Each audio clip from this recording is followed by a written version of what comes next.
I'm looking forward to this. Man, I'm really looking forward to this. Hello, everyone. Welcome to the Blue Abroad Show here on the Blue Abroad YouTube channel. I think we're also streaming on Facebook. So if you're watching on Facebook, hello and welcome. It is Monday, the 9th of September, 2024. We're here proudly brought to you by Cannoleria. Pommy, good evening, mate. Evening. Are we diddling? I got 4 words for you. Go on. Sub as the ruckman. Sub made as the ruckman. Who made the sub as a ruckman? Ah, dear. Good times. Well, yeah. This is not the final Blue Abroad show of the year. This show will go on every week until fucking Christmas. So we're not going anywhere. But we are here after the elimination final. We are here after the rating show. Honestly, guys, reviewing the game, we might spend a little bit of time. So those of you in the chat that watch this show and not the ratings can say a little something. We can show your comments up on screen. But I really want to get... We just dissected player by player the game. So I think what we'll do is in this show, touch on the game briefly and then get straight into moving forward, moving ahead and, solutions-based conversations and go from there. What do you reckon, Pommy? Mate, do what you want. I'll follow you. What if I cry? Will you cry? Might not cry because I reserve crying for special occasions, but I'll be there to support you. Would you dance if you ask me to dance?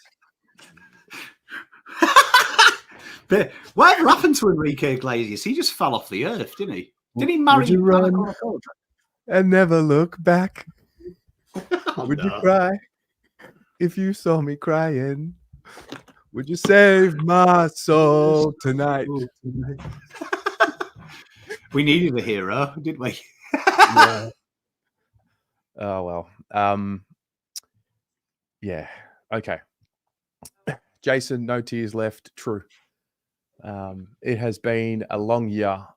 What I want to do for the first, honestly, it's 7:04 right now. By 7:10, I want to be moving on with this. So those of you who are in the comments and the chat watching, summarize the game in as many characters as your comment lets you summarize. We'll get them up and go from there. Pommy, what did you learn after doing the ratings as a whole and dissecting it from the game? That we're probably not the complete finished article, are we? I think we really did see kind of... Voss said consistency at the end of the game. And I tried to base my review because I was so angry about what Voss said.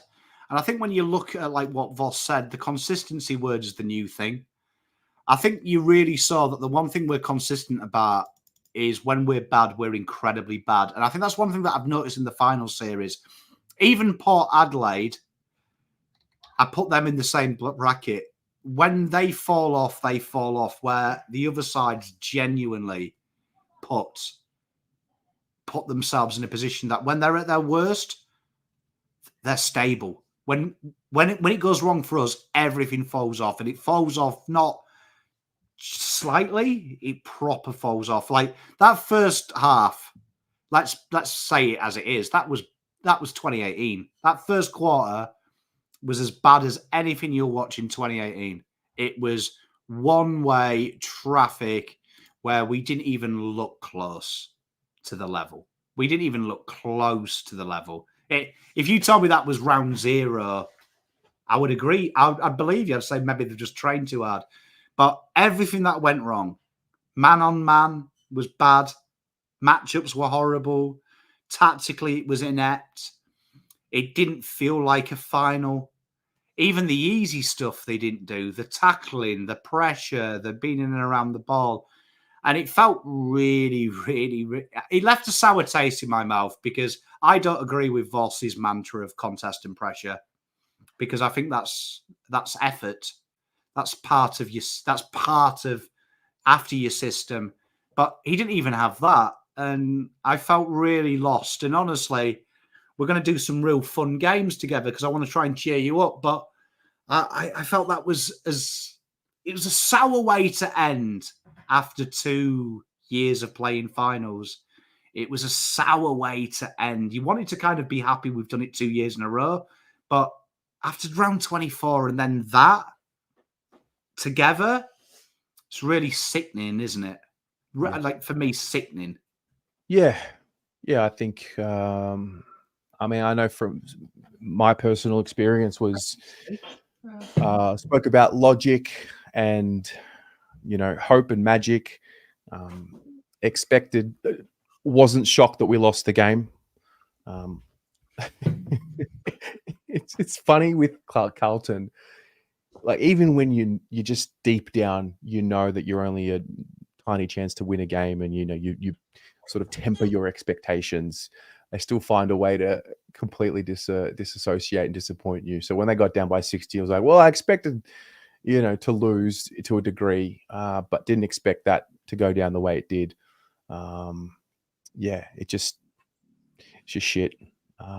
And ultimately I think the hardest part was the realization that after that first quarter against the Giants, it wasn't a form slump. Like they just let it go.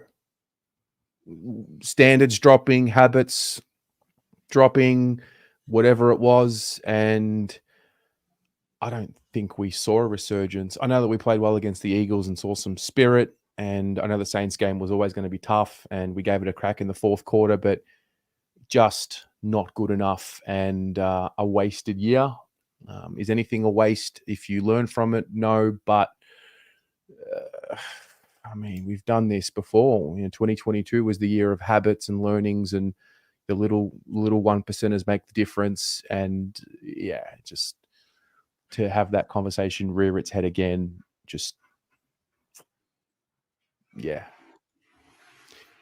Honestly, I found it horrific. Like I found it horrific, and it worries me. It really worries me. It really, like when I watch it in isolation, when I watched it back and the dust had settled, I wasn't in the battle. Yeah. I was happy. I would have been happy to. I said it in my review, and I skirted around it, and I hate myself for it. But I didn't feel like we were going to win. It was and I said to Pop, my father-in-law, the same thing before the end. This is the first time from probably 2021. Mm-hmm. I gave a 0% chance of winning. And I forgot what that felt like, Terry. Yeah. Do you know what I mean? Like, I've always found something. I actually went into this game and gave us nil point chance of winning this. I was like, no chance is going to win. Like, the only way we win this game is if it goes catastrophically wrong. But then when I watched it, I didn't expect that. And the decision-making was just ludicrous. And I had 2018 vibes. Like real 20. And I don't mean just by saying it was a disaster, but it was like the lead up to the game was everything but playing finals. And I know it's Sam Dockett, and I know we love him. I'm not saying we shouldn't, but it just felt like everything was like, it felt like they were trying to make me turn up, knowing we'd lose, but they were doing everything they could to make me feel okay. And then when the boys came out, I can cope with getting outsmarted. I can get coped with being outskilled, but it was the effort was poor. The running was poor. Everything was bad. And that hurt, Terry. It really hurt because it felt like they went in with 0 chance. Yeah. Yeah, I mean, we were clinging on to something. The Doherty return, the TDK return, the Chera return, hoping that was going to inspire something. And obviously didn't. Hey, Christine, thanks for the 10 Blue Abroad memberships to the people. Make sure you say thank you to Christine. George, I've sent you the link. So jump on if you can. Those of you that are waiting in the bottom, we'll get you on a little later.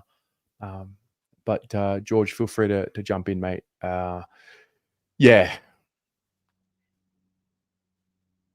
I just I was in denial. This year quickly turned from belief to trust to, oh my God, it's old Carlton again.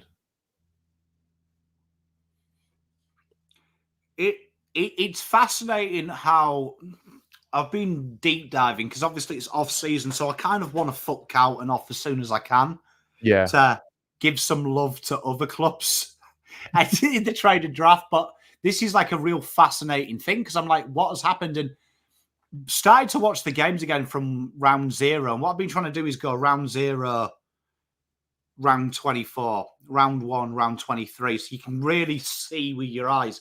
There is massive change in how we've set up structurally. And I can't wait to get to it. But I predict around the GWS game, that will have been the shift from when it went from let's be a structured team-wise, to let's go back to Cripps has to do everything. And at the moment, what round 0 to round 24 really clearly shows is the system in round 0 was all of us are going to fight here. All of us have got our role.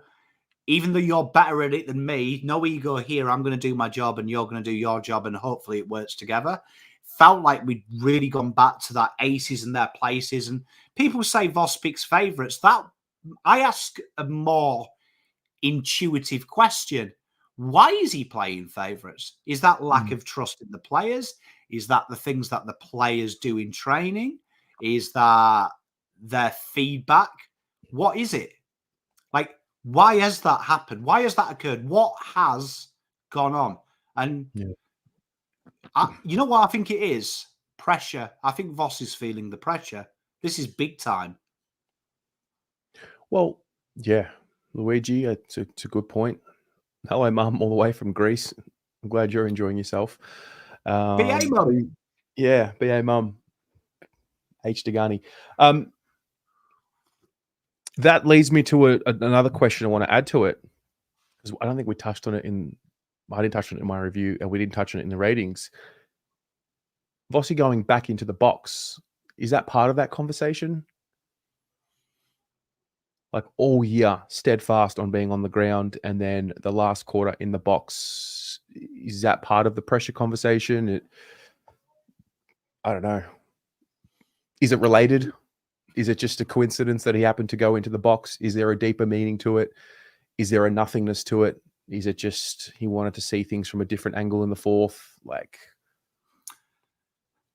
there was quite a few passages of play where Vossi is on the phone to Hansen.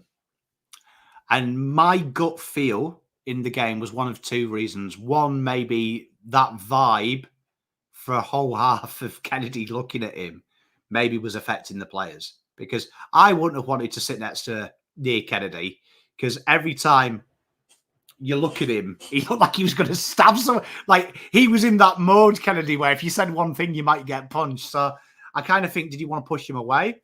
The other thought was they were on the phone a lot together in the third. I was wondering if Voss didn't believe what Hansen was saying. If there was some kind of maybe Voss is saying, look, I want this to happen, I want this. And Hansen's like, what you're asking, Vossi, is fucking impossible, mate. And then Hansen kind of pulled rank and said it. But then there was a different vibe. Go back and watch the fourth of the body language of Hansen. And you know me, I love a bit of body language. I didn't think we were losing when I looked at Hansen, because Hansen was chest up, walking round, looking the players in the eye. This is one thing I've noticed with Voss. When he's talking, he's like this to the players. Hansen was delivering their messages eye to eye. And I was like, he looks like he's not fearful. Hansen looks like right now, the world is falling down, but he's like, it's okay, boys, because I've got the fucking plan. If you follow the plan, we're going to be all right. And I thought that was really interesting. So I really want to see next year if Hansen, and the only way we could say that shit's gone wrong is maybe Hansen being linked to the Eagles. The club did what most clubs do, and that's they took him away from the tactics. And maybe Voss hasn't handed the reins. I would say it might be quite fascinating that Hansen seemed to be a lot more in charge. Maybe Hansen needs the reins back and Voss needs to go back to the motivating. yeah. So there was that. I mean, body language of Kennedy we touched on earlier. a real vicious pain that you could see in his eyes. Everyone would have felt that pain, no doubt. I don't know. I don't think we lost the game because Kennedy was subbed, but yeah, it sucks when your it sucks when your bubble of belief bursts and the reality hits, and you realize that maybe what you, I mean, dead honest truth. I'm now at the point. I remember at the start of the year saying, look, they earned the right to be trusted after how they finished last year. I thought they continued on that form with the momentum, got themselves in a strong position for 2/3 of the season. And then, everyone has a form dip and, everyone's entitled to a bad week. And then that became a bad fortnight and that became a poor month. And I thought we were past letting a season slip away in 8-9 weeks. And we're clearly not. Consistency is the theme that we've been seeing in all of the interviews from coaches and players now. And, you're forced to say, oh, well, there's always next year. But in the meantime, years go on and ages increase. And I'm caught between thinking now, I do not know what is real and I do not know what is not real. Sevenfold is the list. On the new thing we're hearing is H. Habits. Yeah. Well, you look seventh oldest list this year, and on projections, we could be the 6th oldest list next year. But the lists that are older than us, Collingwood won a flag, Geelong won a flag, Melbourne won a flag in the last 5 years, Richmond clung on to the dynasty. They're in a mess, poor list management, but did win 4 flags. Doggies, the perpetual pretenders. Brisbane, just above us, right? Just above us. But all of them have got habitual learnings of winning, right? Do you know what I mean? Some more than others, particularly when you get to the top end, Geelong, Melbourne, Collingwood, habitual winners. Habitual winners. They've done it recently. Geelong, the masters of the tree. Melbourne, they've struggled this year, granted, but they've got them habits. But what I'm trying to say is 7th oldest list. You're using words that I expect to hear. I heard habits, good habits, round 18 last year from Sam Mitchell, who had the youngest list. Do you know what I mean? Fremantle have been talking about habits. In the press conference, Longmire lost. We need to get into the habit of being in this position. These habits should be kind of ingrained by now. Do you want to know? Do you want to know when else we heard the word habits? Go on. So in 2019, 2021 was it?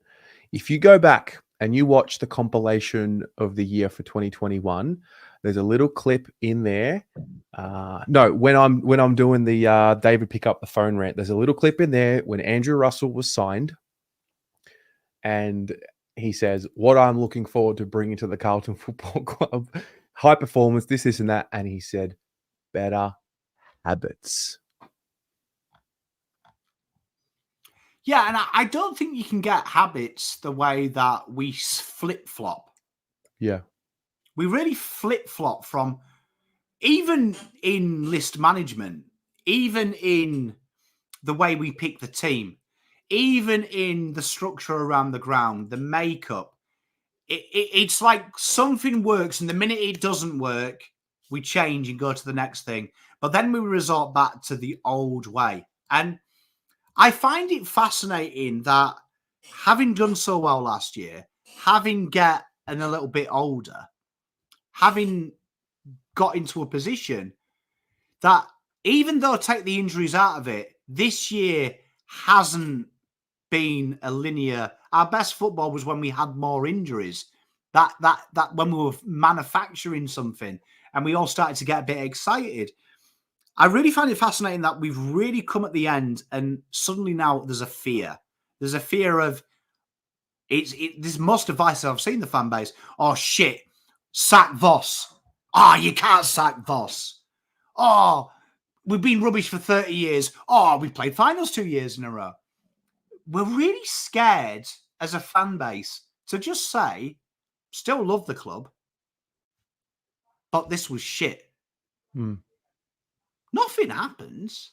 Yeah. Like, in fact, right, and I said this to a good mate of mine today, from a psychological point of view, if you are overly complimentary, you do more lasting damage than if you're overly critical. Because overly critical forces changes like rebellion. Being overly complimentary, the human body is cooked, likes compliments, and it becomes settled, becomes apathetic.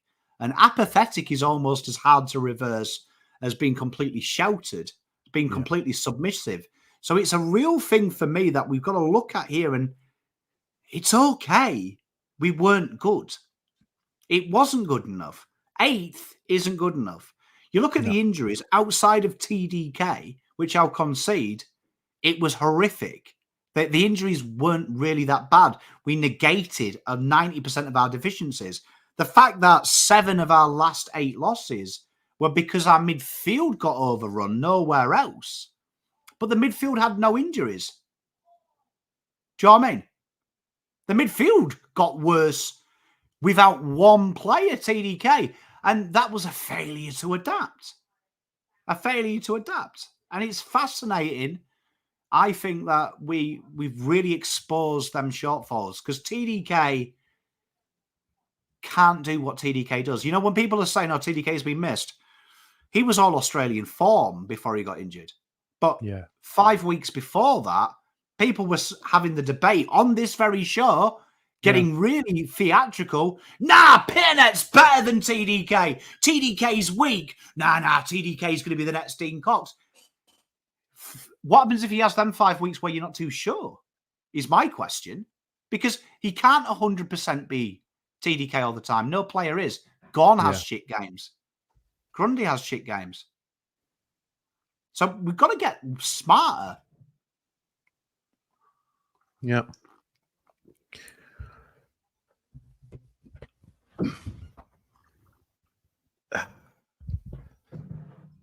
Zooming out to the season now, if there was one thing that you could pinpoint as to what happened, because that's going to be the big question.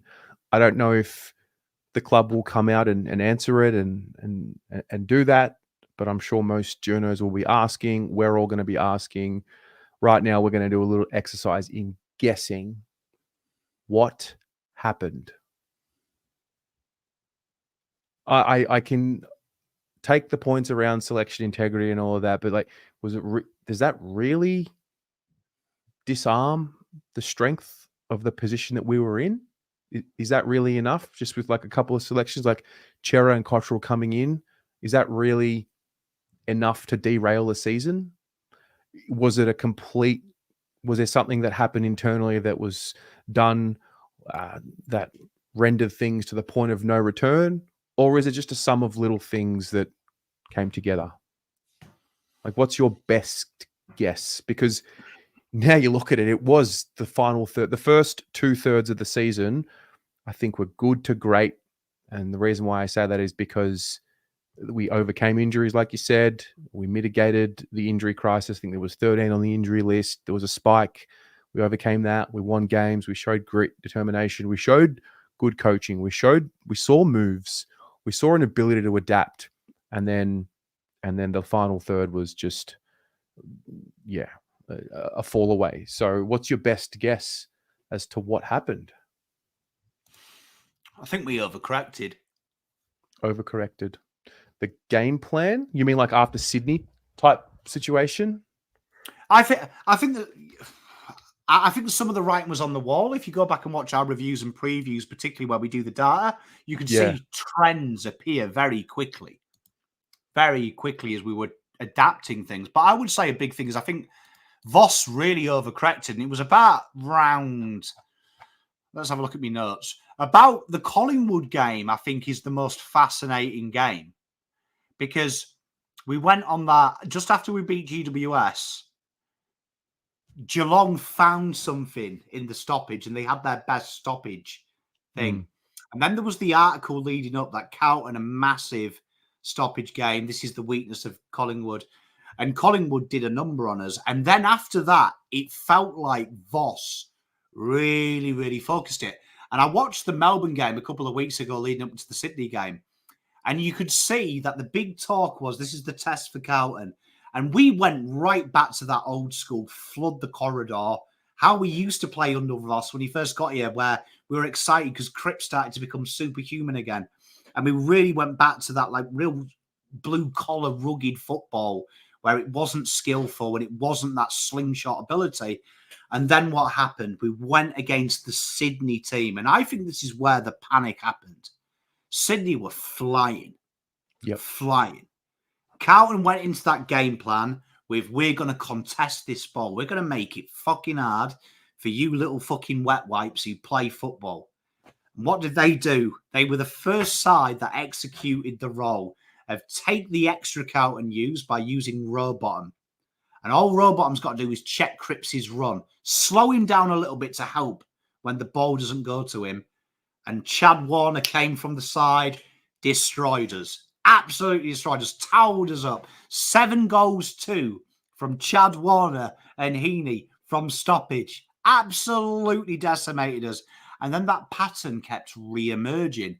Voss shelved it a little bit for the Geelong thing, got some of his teams back, kept that width. We got lucky, and then Giants were the next test. And for some reason, that Richmond game, they dominated stoppage and Voss pressed the button again. And GWS killed us. Killed us. They were like, fucking hell, these idiots. They're going to play contested again. Well, yeah, we'll kill them. Good one. Then the doggies loved it. And before you know it, it became ingrained. But every time where Voss seems to see a game plan for 2 weeks not work, he changes it. The draw went our way. North Melbourne, they're rubbish. We got away with it. What happened though? Port Adelaide, they loved it. They loved Carlton coming on to us, not running anymore. Collingwood, they couldn't believe their luck. And then the Hawthorn game is where old school mentality of Lee Matthews, coach me to 4 flags, versus couldn't give a fuck who Lee Matthews is. Don't even care who Clarkson is. This is how Mitchell plays the game. Expose the difference in quality. And Hawthorn are a great case study. When they've got injuries, their system is so good that players just come into it and they adapt their system slightly to the benefit of the new player. So this week's going to be really interesting watching Hawthorn. Sam Frost is out. Their system is built from Sam Frost allowing Sicily to do what he wants. I'm going to give you a clue that I think when they play it, you watch James Sicily will have a more defensive role this week, and they'll go with one of their more exciting defenders to go down back. Voss would put any old fucker in Sam Frost's position and just expect Sicily to be Sicily without the trust. So it's going to be a fascinating thing. But the one thing I'll say, the big difference between us and all them teams in the top 4 is even when they lose by 80 points, they play their system. We can't change it quick enough. Voss changed it massively this week because we were 60 down. And he'll be praised for it. But in reality, we should punish him for it. Because I'd rather lose, and I always say this, by 300 points every week, but you play your way, if you can guarantee it'll get better once they learn the system, than adapting it every week, just hoping to not lose. Yeah. 3 seasons now. Contest and pressure made sense in the first year. It was the first year of the game plan. Being connected was a big part of it. We saw that last year in tough times, staying connected and coming out the other end. I remember Sam Doherty going on the Dylan Friend show the second time that was this season, and he made a reference point to, we've, evolved the game plan a bit, tried to add the turnover game, and now it's a matter of time before you sort of everything comes together. But I think this is the second time now that we've seen. The first time was last year, and I'll give 22 just not a pass, but I'll put that to the side for a moment because first year coach, maybe I shouldn't be doing that, but whatever. It's the second time now that we've seen an attempt to evolve the game plan away from fundamental contest and pressure and add another layer, and it just go pear-shaped. So that begs me to ask the question, are the players not able to adapt because they're not willing, they're not understanding of it? Does it not suit them? Are we run by the players? Are we run by coaches? I'm almost left making excuses because I don't know who is ultimately making the call. I mean, this week seemed to be about individuals coming back and playing. Clearly, that didn't inspire the team. So therefore, we celebrate. What your reward is what you value, and you see what we rewarded. We rewarded the individual story taking precedence over winning the game. Now, does that mean if these boys didn't play and Chincotta and Moya and these types play, we win? Probably not. But I'm just left wondering about that. So you're asking who to blame? Why can't we evolve? Why can't the game plan evolve and have the layers added to it? It's like we're either one thing or the other. We can't be an advanced, mature combination of both. I would say the history of Carlton Football Club. So, like last year, everyone goes, "Oh, everyone loved Voss last year." Yes, you did, but you would expect. And when people say success isn't linear, I'd argue plans are. Though plans are like the results aren't linear, but everything that's successful, a game plan just linearly got better. The results may have been changed. You look at last year to this year, you're looking at even round 0 to round 23 last year, or the elimination final. The system was a stark contrast. Suddenly we had a turnover game, where last year we had a brute strength and ignorance game. And it's ironic that Voss very quickly went back to the brute strength and ignorant game, right? So obviously that's fear. I find it fascinating that Voss gets away with it because people like him. The only thing I can assume is you are paying money, you are paying emotional fortitude to watch this team. When people don't get angry or upset or ask questions, I see it as you see it as a social club. And if that's the case, fuck off and do a scout group. This is sport, man. Actually means something. So I've got a lot of questions. And when people are saying, "Oh, but POM injuries, man, it affects it." I'm not stupid. I have played sport at elite level. Injuries are fucking hard. But they had no injuries when they played Sydney. Sydney destroyed them. Sydney didn't even make it a game. Like, that game was all over Red Rover the minute they got on the plane. So if we're going to give Voss an out for Sydney, I mean, for the last 6 weeks, okay, let's ignore the last 6 weeks, okay? Tell me what happened. Carlton, top of the ladder, 1 versus 2, round 10, against Sydney Swans. Tell me what happened then. So if you want to give Voss an out, give him a cuddle and a kiss because you like him, because you think he's a superhero because he chased 2 teenagers with coffees in his hand. What's his fucking excuse then? He had a full team. Absolutely diabolical. What ropeable that was. What about Geelong the first time? What's his excuse there? What's his excuse of him being the coach, being a man, being a leader, and making the executive decision on the eve of the biggest game of the year to bring all of his mates back? That's on him.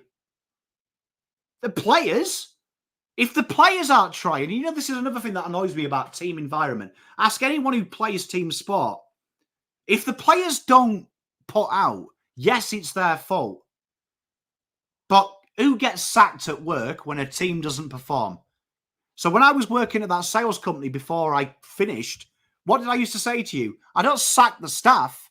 I sack the leader, because it's easier to sack the leader than 12 dickhead salespeople. Same in sport. You can't go in there now and go 22 list spots. All of you were sacked because you won't listen to Voss. You sack Voss because Voss can't get through to them. So if it is the players, Terry, to answer your question, Voss has to go. If it is Voss, he has to go. And guess what? If it's Voss or the players, the guy above Voss has to go. Brad Lloyd. What the fuck are you doing there, mate? Huh? You cheeky little fucker. You survived 2 reviews, haven't you? You didn't survive the Fremantle review, did you? So, Terry, yes, someone's got to put everyone in. Rocco, you're spot on. You do sack the dickheads as well. But what you do is, if there's 12 dickheads, that leader's allowed 1 dickhead become 2 dickheads, become 4 dickheads, become 8 dickheads. It multiplies. So My question here is the big thing I've got an issue with. Sydney round 10, they were destroyed, played off the park, had no right to be in the top 2 if second does that to you. And what happened the week after? They beat Gold Coast playing a different brand and they shelved the model because they got scared. Ask the question. It's not having the players. It's not even having any consistency on field. And it winds me up, Terry. Like, it winds me up. Like, we can't ask these questions. Everyone just thinks it's going to be okay. 7th oldest list in the league, right? What you are seeing at the moment is a group of 20 players, core players, who have been together for 5-6 years. That is linear. You get better at shit. The older you get, the more you do something. The great, though, they get better quickly. But any idiot just doing the same thing, go to the gym. Every day you'll get faster, fitter, every day, even if you don't do it properly. But the super fit guys, they do it properly, don't they? Hard, faster, longer. Like, come on, man. It's okay to say this year was shit. If you accept 8th, fuck me, you must accept some real dodgy shit in your life. If 8th is fucking bravo, boys. Yeah. I'm scared. If you are one of them people, this isn't judgment, no judge. I'll never yuck someone's young. But I actually question your internet search history and the kind of things that you like. If you go 2nd to 8th, I'm happy with that. The fuck are you Googling? Yeah. I'm scared. Terry, wait until you do the game I've got to play. You're fucking scared now, Pom's upset. Wait till you see that. Let's take a little mini break in proceedings. George, you're here, but I don't know if that was you in the chat. It was a fake you, but you're here anyway. So how are Boys, I don't even know. There's no word for it at the moment, but that was not me in the chat. So fake George's fake profiles of all of us boys rolling around on YouTube. So, but pleasure to join. How are we, boys? We're good, mate. What's on your mind? I was just talking to the boys before. You know, what stage of the 7 stages of grief are you at? You know, so I'll actually ask you boys that at the moment. So I was hovering between shock, denial, pain, and guilt. You know, went to acceptance earlier, and then I'm back at the. I keep flicked on the social media, and I started going back to the pain and guilt. Where are you guys sitting? Yesterday was anger. What's the next stage after anger? I had to Google this again. Shock and denial, pain and guilt, anger and bargaining, depression, the upward turn, reconstruction and working through, acceptance and hope. Well, my 7 is not in order then. I'm all over the place. I'm lost. I said earlier, I don't know what's real, what's not real. So wherever that fits me. Yeah. Don't know what's real. Yeah. I mean, I was in denial. I thought we were going through just a shitty patch of form, and I was still willing to back them in because I thought they had earned the right to be trusted after getting through what they went through last year, turning it around, finding momentum, continuing with momentum at the start of the year, overcoming injuries and getting themselves into a strong position, getting to 11-4. And I thought, fuck, well, that's 12 months now of like a solid effort, boys. Well done. Like, well done, club. Let's back off a bit, and you've earned the right. And for me to think that it's just a form patch, and then now there's that realization that it actually was a crumbling the whole time. So, yeah. How was it? How was it at the Gabba at just before halftime? I went to the prelim and I went to the opening round, and I'll get to the funny story of booking the wrong date for this week. But how was it? How was the mood? It was savage. I went out halftime with about 300 Carlton supporters and chained a couple of darts. A couple of Marlboro Reds came my way, and down I went, mate. Because the noise is seriously it's one of the most impressive things I've seen at an away game, and you feel the hostility. It's an away game. You feel like it's an away game. I've never experienced anything like it in Melbourne, but the noise quickly dissipated very quickly. It seemed like just from watching it, but Yeah, in hindsight, I take advice from me. Don't listen to Sportsbet before the AFL announces anything. So after the Freo Port game, Sportsbet had Carlton Brizzy on the Friday night, so I've gone ahead and booked Friday up and Saturday back. And the AFL obviously announced it on the Monday morning. So don't take advice from Sportsbet. So quickly tried to scramble and book flights, but everything was gone, so ended up cancelling. But in hindsight, yeah, it would have been rough. It would have, it would have been rough. I genuinely felt for every fan that had redrawed from their home loan, that had borrowed money, that had made the trip up, that had changed plans, that had skipped weddings. I've heard of just wild stories. I'm sure you have as well, of people what they did to get to the game, and I kept reliving parts of the game and asking myself questions, and like the final score is the biggest farce ever for me. Like, because after the 60-0 start, I think scored when there was 4 or 5 minutes left in the second quarter. Nothing else matters after that. I think Brisbane just completely switched off. And how do you not have the motivation when you're at a venue that you've had 2 massive games at in the past 12 months that you won at earlier this year? So you have the confidence saying, we came here and we won. We kicked off the year well. You got a bloke running out with you that hasn't played in 6 months, and that, it would have, whatever the motive and whatever his form or, lack of form, he's running out with you. So you're going to get G'd up. It's an elimination final, and you can't muster up the motivation to kick a score almost in the whole first half. That for me is just wild. I keep asking myself, like, what was missing? Yeah. Pommy?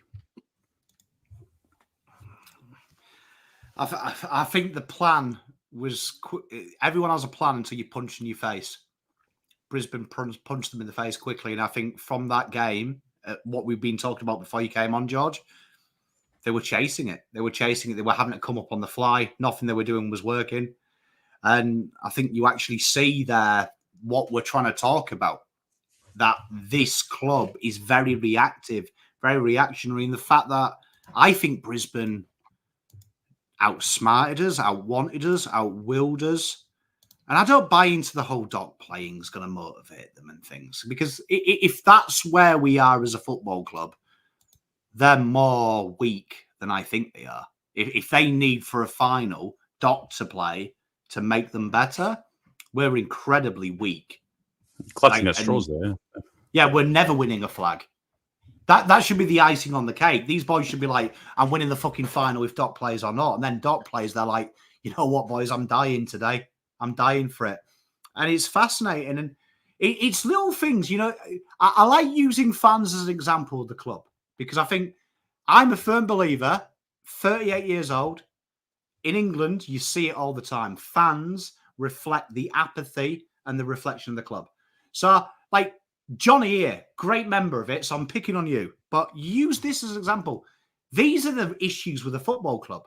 You are using an example like the football club do that ain't relevant. You're a dad. Talk to your kid. It's not the same as the football club being shit. I'm sure my kids are 8 and 9. When they're upset about the game, we talk it out, we get a motive, but they still support them because love is love. But success is different. And this is where I find it bizarre. And I'm actually starting to think it's an Australian thing. This is actually a culture thing. Because where I come from, anger, disappointment genuinely means you have faith, you're good. So when my kids fuck up something that they're rubbish at, my reaction is this: don't worry, boy, you tried, mate. If it's something they're good at and something they're passionate about, the anger comes in because I know their standard is better. So I feel like our standard, and this is a huge thing, George, and I'd love your opinion, Terry and Chats, we've never really had a plan under Voss. It's always been whimsy things, pressure, contests. These aren't physical. They're so dependent on fitness. They're so dependent on your opposition. It's always something that you react to. Contest, by definition, is the opposition breaking even to create a contest. So part of your game plan is them having a say in it. And that's what scares me, that you look at other clubs, and I don't want to keep talking about Hawthorn, but Hawthorn, defined plan, right? Sydney, you know what they're going to play like. Every year, you know, right, this is what Sydney are going to do. Geelong, you know how they're going to play. And they've recruited for 30 years around that game plan, that system. When you watch our team, could be contested.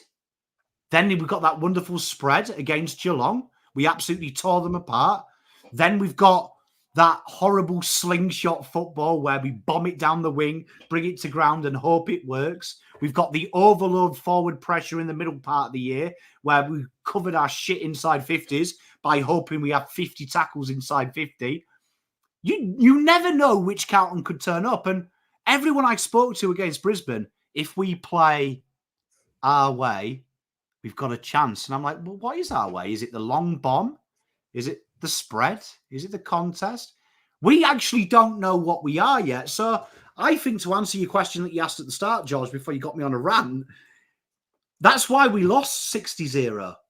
I felt like there was 4 ideas of what we were doing, didn't work, and Brisbane had one thing to do, and they executed it. And I think it's way too complex. We don't have a system. They have nothing to believe in because it changes every week. Yeah. What comes to mind for me is that I think we rely on motivation over discipline. And motivation is inconsistent because you're not always going to be motivated. But when you are disciplined, you have something to fall back on when the motivation isn't there. You've instilled it. I keep coming back to Cripps talking about habits. I mean, we've been taught habits were formed a long time ago. And if we're still worried about habits now at this stage of the group's existence, well, we're fucked. Yeah, you used the word earlier. Sorry, Terry, go. Yeah. You used the word earlier, Pommy, dependent, and that's what I think a lot of what we do is conditional. For too long for so long, we've been conditional. It's Cripps or bust. It's clearance or bust. It's bashing the opposition or bust. Charlie or bust. Harry or bust. It's Wiedering or bust. Like, there's always a condition to what we're doing, to how we're playing, to getting the win. So once, and how many times do you hear, the media say, the opposition say it, close this off, you close Carlton, shut the midfield off, shut the clearance off, shut Cripps off. So it's always conditional and dependent. And motivation is a big one too. Terry, I think I was speaking to Paul a few months ago when we were talking about the crowd. Like, do Carlton need a crowd to perform? Do we need that motivation? And if you aren't motivated by the proposition of playing finals, of going to a hostile place where you've beaten this opposition before, and I don't want to get stuck into injuries at the end of the day, because you can always look at games differently. We went to there in the opening round, one without Weeders and whatnot. But what other motivation do you need? And everything seems to just be conditional, which is why I'm with you. What you said at the start, Terry, and I said it a few weeks ago. I don't know what to believe in anymore. Everything's like a mirage. It's all, it's wild. And did we drink our own bathwater after the Geelong game? Right, we absolutely put them to the sword, the second Geelong game, and played. And look what happened. Yeah, they went to work, rejigged, regenerated. They're in a prelim. We had won the flag. Wild. We were the best team that we had seen since 1995. Yeah. Well, we were equal. I'm laughing saying that we were equal flag favourites with the Swans. It's wild to even think about now. But genuinely, when you look at the football that was played that evening, and some of the weeks preceding that as well, and you think of the prospect of, okay, we've gotten past this well publicised patch of tough games with these injuries, and then famous last words, easiest run home, which kept getting touted, by the supporter base, by the media, doing their formulas and whatnot. Easiest run home, famous last words. Like we've never been able to shake this tag when we're favourites, or we have this wind at our back. We become reactive. We get found out, and too many times, either during a game or during a season, absolutely spot on, Pommy. Like, we change our play in the midst of a game, and it's almost as if, all right, Voss's initial game plan whatever that plan is, right? Just goes out the window, and you just start playing reactive footy, and you make something of it. You know, I was the first quarter when I started seeing Zorko run rings around Motlop and a few key matchups that I thought this is a bit questionable. And again, team selection aside, there's a huge debate about that, the sub Kennedy or whatnot, but the efforts, like the effort and the intent, running rings around us uncontested, but you switch it up all of a sudden, and too many times, too little, too late. You're not going to win a game when you give an opposition a 5 or 6 goal head start. Yeah. So, yeah, I'm still in the denial/anger stage. Well, yeah, it's all right though because we've got bobbleheads. Yeah, look at these. Look at these. Fucking, you got him, mate. I'm drowning in bobbleheads. Mate, mate, it's been I've got North fans doing welfare checks on me. Like that's how bad it is. Like, and the blind faith. I was talking to a mate about just the blind faith that we have as supporters, right? And funny story that I'm at the moment the butt of every joke with the boys on our potty. For the Hawks game, I had a GWS Coleman card and Coleman predictor card, and obviously Jesse Hogan was trailing just behind Charlie. And a bloke messaged me saying, "I'll trade you my Carlton predictor for your GWS Coleman predictor." And I thought, I'll take that. I full faith in Charlie. Took the Carlton one, and then went to the Hawks game. He kicked the first goal. Thought, he's got it. I'll back him. I back Charlie. I love him. I back him. Blind faith. No, he's got a busted ankle. He's not going to do it. Don't just keep the GWS card. Blind faith, mate. Anyway, that's part of collecting cards, and degenerates like myself and Andy from the potty, which we love doing. It's just been a shit show of a month. That was the start of the decline for my month. George, I bought flights to Sydney last week. Oh, mate, I feel you, bro. That's brutal, though. But this is the thing. You got to roll the dice. Before the Melbourne semi last year, we rolled the dice and we thought we're going to book flights to Brisbane anyway. Either Carlton or Melbourne fans are going to fly up. Prices are going to go up. Just do it. Just book it, right? Yeah. You cop the cancellation fee. We're going to go. We're in the finals. Who cares? True. And this is what this club means to us and what it does to us, right? So I feel maybe have a little break, mate. Go away to Sydney. Go to the opera bar. No. I'm going to figure it out. But look, thanks for calling in. No, appreciate having me, boys. I want to do a little something like a season review type show with as many of the Carlton content creators as possible. Like, I know there's a lot of you, but like, I want to put together like some sort of a package of a live show where we all come on and bring a topic or something, and something we can like put together in like a professionally done package to give to the club. So I want to be in touch about that. I think that's something you have to do. Yeah. Always happy. Appreciate you always. Thank you for the support and the many laughs, commiserations. We're all in this together. Mate, catch you soon. But thanks, boys. Thanks, everyone on the chat. Love you, man. Go Vegas. See you, mate. Give it to the club. Bro, he traded his card. I've got bigger problems than a fucking card, bro. Yeah. I'm all out of problems, Terry. I can't take any more on, brother. I got 99 problems. We're going to give it to the club. And a sub ain't one. Have you seen? We need like a round table. That's what I mean, like a virtual round table discussion. You know what I mean? What about? How we're feeling as members and what we want as members. And what's the end goal? To have a documented piece in the history of time about where we're at from those who create the content about the club. Don't mind it.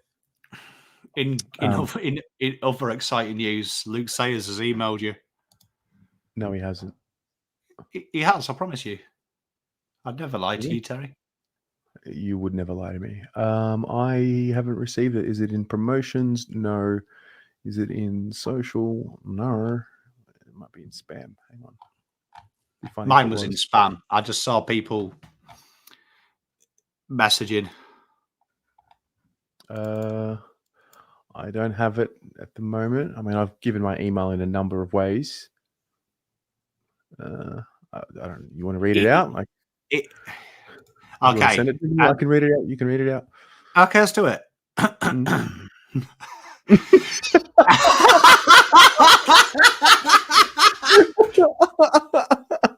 Oh Right. no! Oh no! Oh dear. Right. To be honest, it was a hollow feeling waking up this morning, heading into the week knowing our AFL season is over. There is no point starting this email by telling you we weren't good enough. We all knew that. So it is important to take ownership of the standard we set in the year. Back in March, we were clear of our expectation was for in 2024 to be consistent home and away and strive to finish in the top four. We've fallen short of that in our performances and in our durability. A season we wanted to be measured by consistency was ultimately defined by inconsistency. Eyes may glaze over when you see the word consistency. People may find it dull, boring, cliche. But it matters. Consistency matters. And for far too long, this club has not paid it the respect it deserves. That is why when you walk through the training field at Icon Park, you will see 16 flags hanging from the rafters, yet only one of them has an AFL logo on it. What more motivation do we need than that? We either embrace a consistent environment to elite behaviour across all levels of this football club, or we will be left behind. I cannot spell it out any clearer than that. We know when at our best, we are good enough and believe our best was absolutely good enough this year. But we need to perform at a level we're capable of over a long period of time and not just in patches. Over the coming months, we will address the areas that we've fallen short in and be relentless in making sure the areas we meet the standards of excellence that this football club now comes to expect. True unity is being able to look each other in the eye, be honest in our performance, and ensure we move forward with clarity. Sorry. You can stop me and ask questions wherever you want. I mean, this looks like how I used to break up with girls via text 20 years ago. Further evidence of our inconsistency was our inability to field a regular team on the park for the entire year. There you are. You had to bring it in, didn't you, you cheeky little bastard? Only once in 24 rounds, round 12 versus Port Adelaide, were we able to name an unchanged line. In round 24 against the Saints, we went into our most crucial game of the year with 40% of our playing list injured. This isn't sustainable for success. We need to be better. The game does not give its rewards. The game does not give its rewards easily. Reality is what if you want to succeed competing in the biggest games of the year, there will be a possibility that pain and hurt comes with the territory. But we know it's worth enduring together as one club in order to give ourselves a shot at the ultimate reward we're all craving in the coming years. Much will be said and written over the coming days about our football club. Our narrative will not be dictated by external noise. Sorry. While this is not what we wanted and how we wanted 2024 to end, we get to decide what it means for us in 2025 and beyond. Before I finish, I sincerely want to thank you. You have been incredible in your support and your impact. 106,345 members, the most in the club's history. An average home game attendance of 58,311, ranked number one in the AFL. 11 out of its 23 games sold out. It's going to take time for our collective disappointment to dissipate. Try saying that drunk. However, out of this, we will emerge with a fierce determination. One that will see an entire army, the biggest this football club has seen, charging as one into 2025. For the coming months, our support centres around the AFLW side, who are chasing back-to-back wins when the Cats are entertained at Icon Park at 2:25 on Saturday.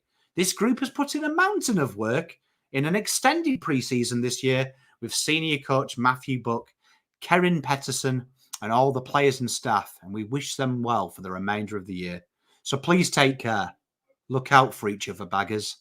For most of us, we were born into this as Carlton people. This means sharing the elation as well as the heartbreak.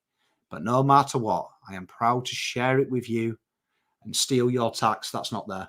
Stronger together, no matter what. Luke Sayers, President.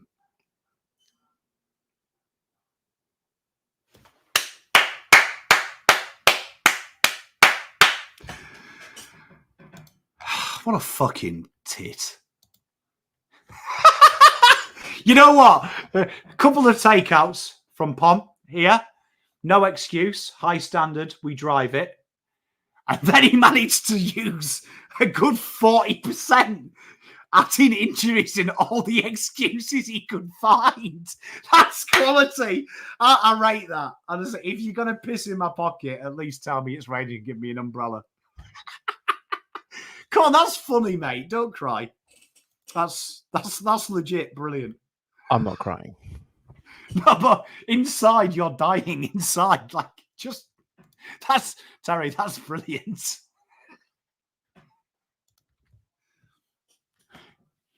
Your face when you thought, I read it the same as you.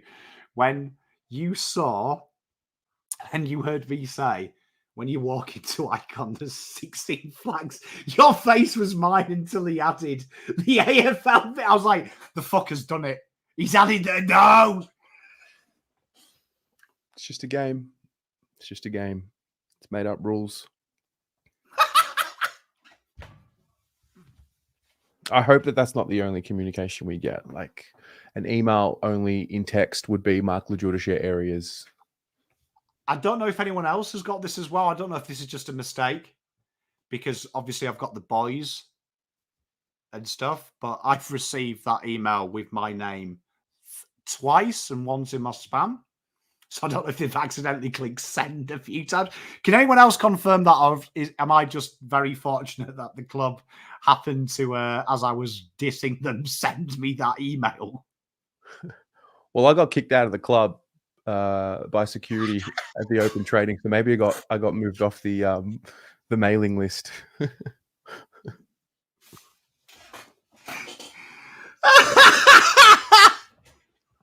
all right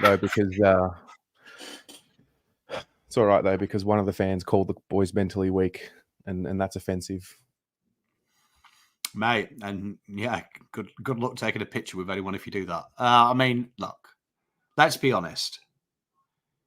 That is the biggest load of drivel you've ever read. Because not once does, like, you see, this is what I mean about fully committing to game plans and stuff.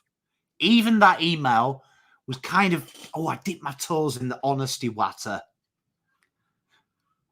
And then it was like, oh, fuck, can't be too honest with these dickheads. Let's fill them with hope and glory. Like, that could have literally been, we said top 4.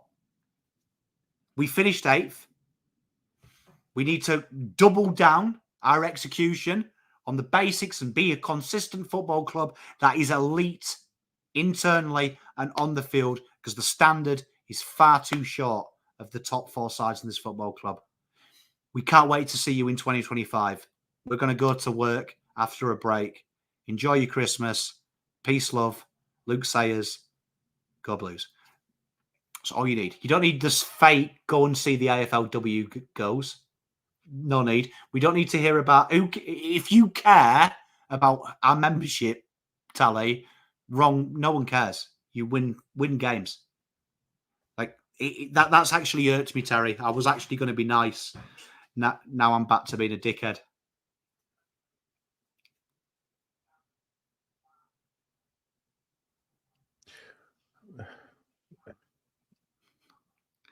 I love you, Terry.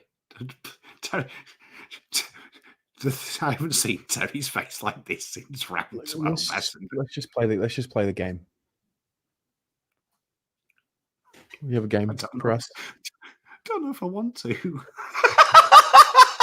I mean, honestly, like anything that was written is just going to be frustrating. Like whatever. Like, I'm really scared. yeah. I feel like I'm sat next to Kennedy on the bench. Right. So, team, let's fix this shit. Right? Okay, right. So what you'll see here, you should all be able to see it. I've zoomed in for you. These are your team as it stands. Currently, Carlton have 36 players on the AFL's list. We have 7 rookie A's. We have 2 rookie B's. That means we're 1 over our limit, 45. So 1 player must die in this. So what I want you to show you is how hard this list is, because people are making these silly things. So what we're going to be doing in this game, we're going to be list managers together. We're not saying anything stupid like delist someone in 2025 today or 2026 or 2027, because you can't do that. You'll destroy your list. It's illegal for a start. We're going to do it properly. So Terry, this is our commitments to our list. So we'll add these. We have to take Ben Camporelli, right? But these are the 2 major commitments. We have to add Matt Duffy and we have to add Jordan Boyd to the senior list, right? Why? So that, pardon? Because he's run out of years to continue as a category A? Yeah, he went over the threshold of games. Even though the AFL have extended it, he's gone over the extension of that. So he's going to have to be on that. And category B, we have to commit him because we filed the please hold him together till next year. So obviously, that's going to stay. That's going to be 3 now. And that's going to be that. So now we're going to have to kill 2 people. We're going to have to kill a rookie B, right? So this is going to be... Let me just ask you some questions so I can dumb it down for me. Yeah, go on. A lot of talk about Martin Marchbank, punters, they've got to go. You know, we can't hold on to them. A lot of talk about that. There's that talk, and then there's reality. So what you're saying is we can't just get rid of them and these other ones and then bring in these draftees and elevate Jordan Boyd and Matt Duffy and do what we want to do with getting rid of injury-prone players. Is that what I'm hearing? Yeah, spot on. So, okay.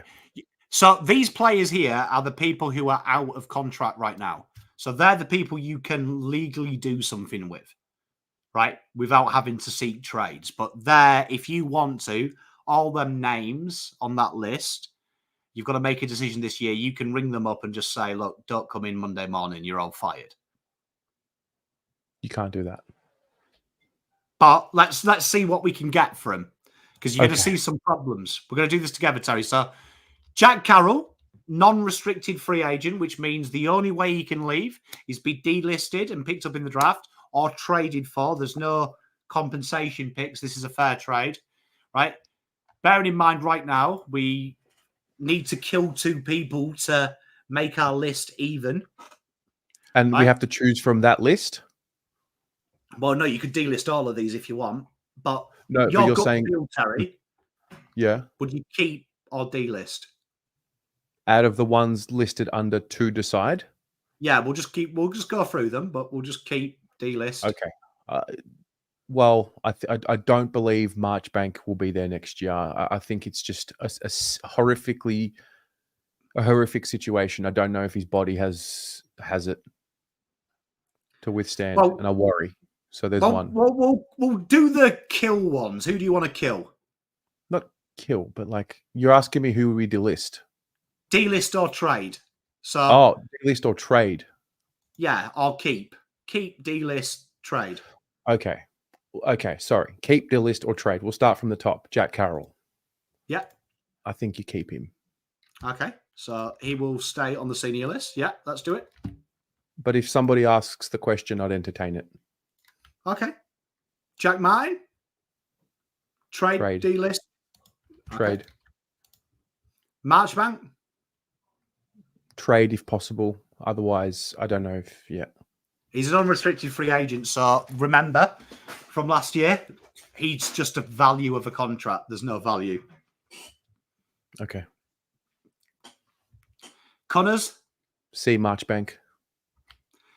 Matt Carroll, rookie A. We signed him with an ACL, so the club's obviously known he was going to be injured most of the year. Okay. Keep. We can do it as a maybe, though. Sam Durden.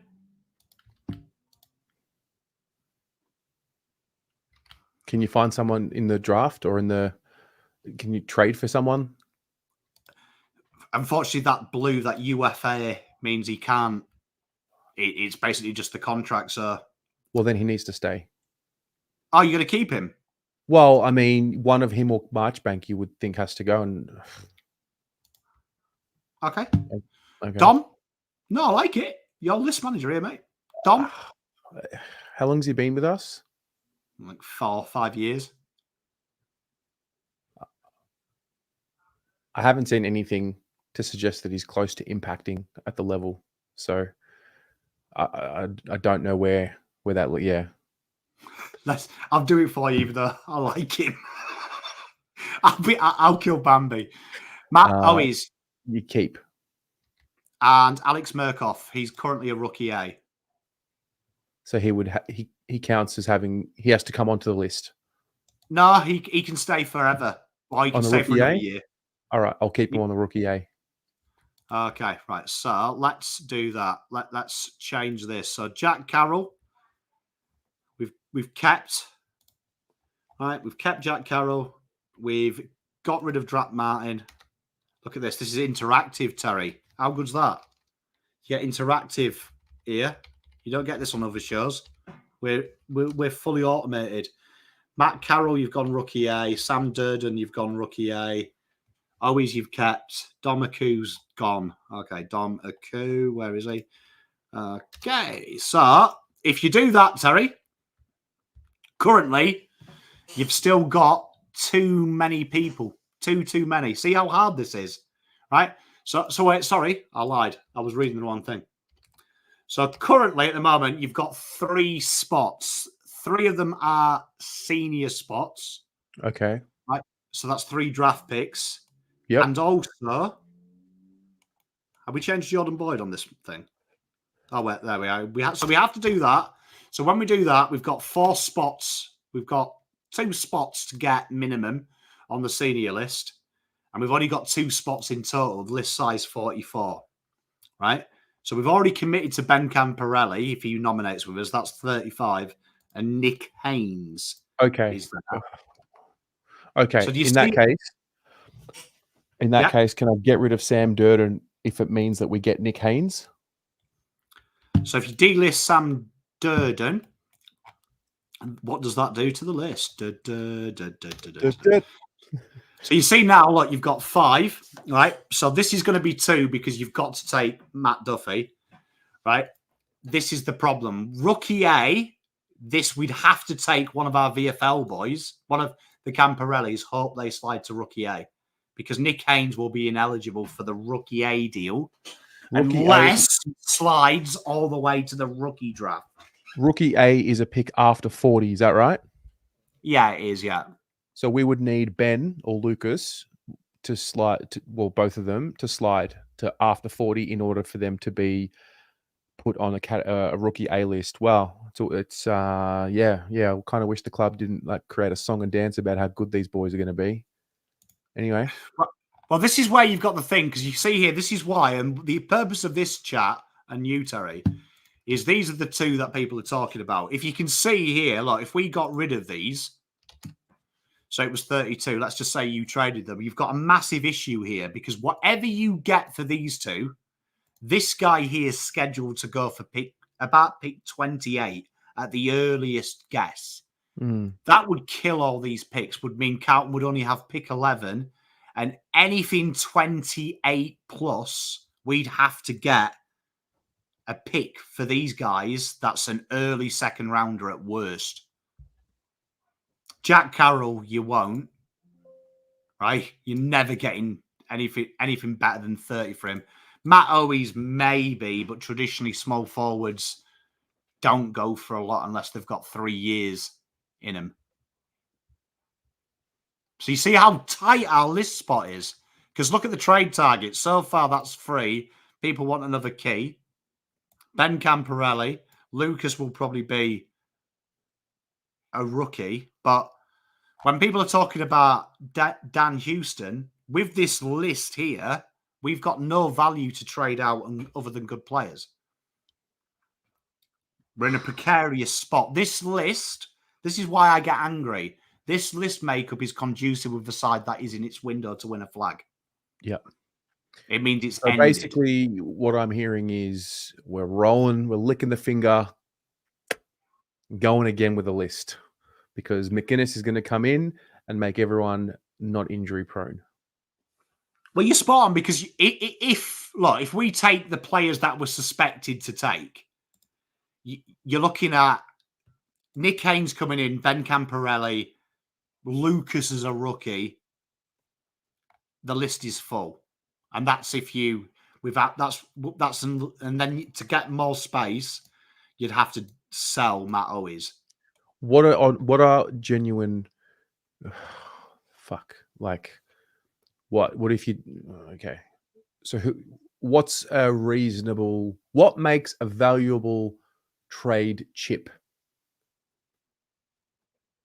Because would you agree that the team is a bit unbalanced and disproportionate, and there's maybe a few too many of certain types? Or,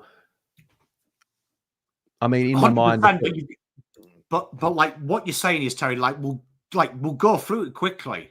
Jack Silvani has no value in the AFL. Yeah, like he's a third rounder at best. So if that's the case, another risk we haven't talked about is if we get too many firsts in now, clubs are going to cotton on to we're getting in front of the Ben Camporellis, so they'll bid earlier. At the moment, we won't have an early bid because they'll be like Carlton only having one. You can maybe get away with two. We start maximising it, teams will bid early. But Jack Silvani, let's just say these orange numbers are the ones you want to look out for because traditionally teams trade a player a year before he goes out of contract. But Silvani's got no value. Jesse Motlop, no value. Yep. Let's think. What would you pay for Jesse Motlop if that guy was there, Terry, and I told you about him? What would you pay? Good example, Malcolm Rosas Jr. is probably very similar to Jesse Motlop. Hasn't achieved much, however, has high ceiling in his draft. Next. Yeah. So Ollie Holland's probably a required player. Yeah.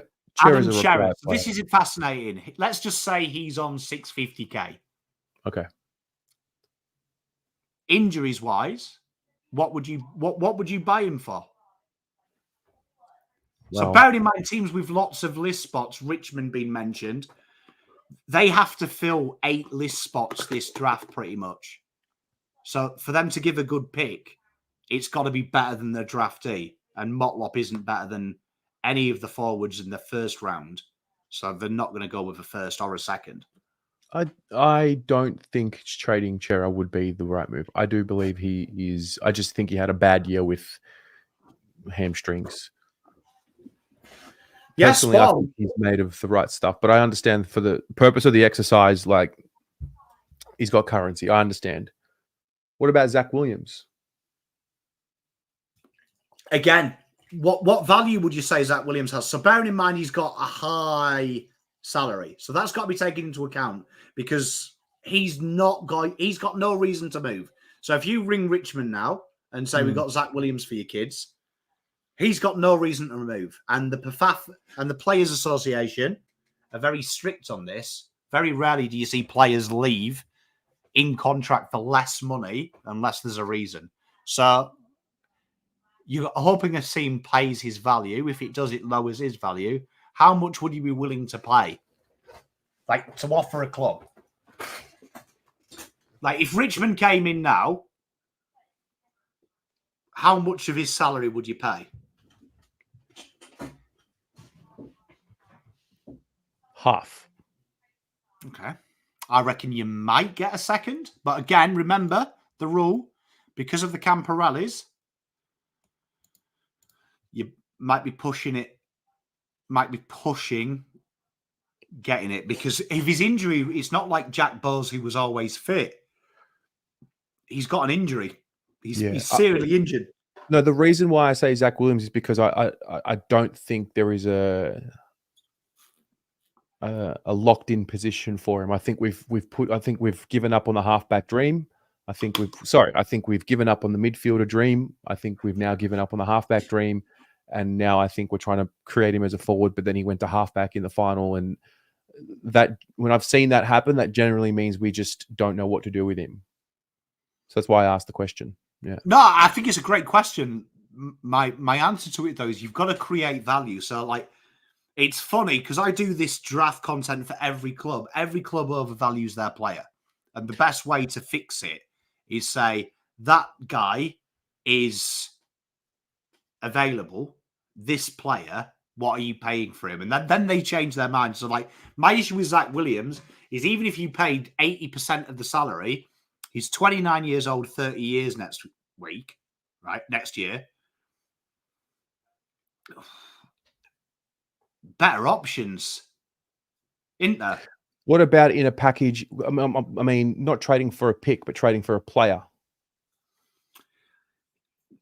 Yeah, because you probably, I mean, if you trade Zach Williams, I mean, I'd say a fair value at Zach Williams at 50% is a second.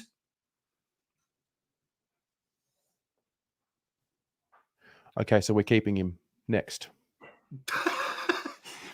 Matt Kennedy's got value. I reckon you get a second for Matt. And we don't use him.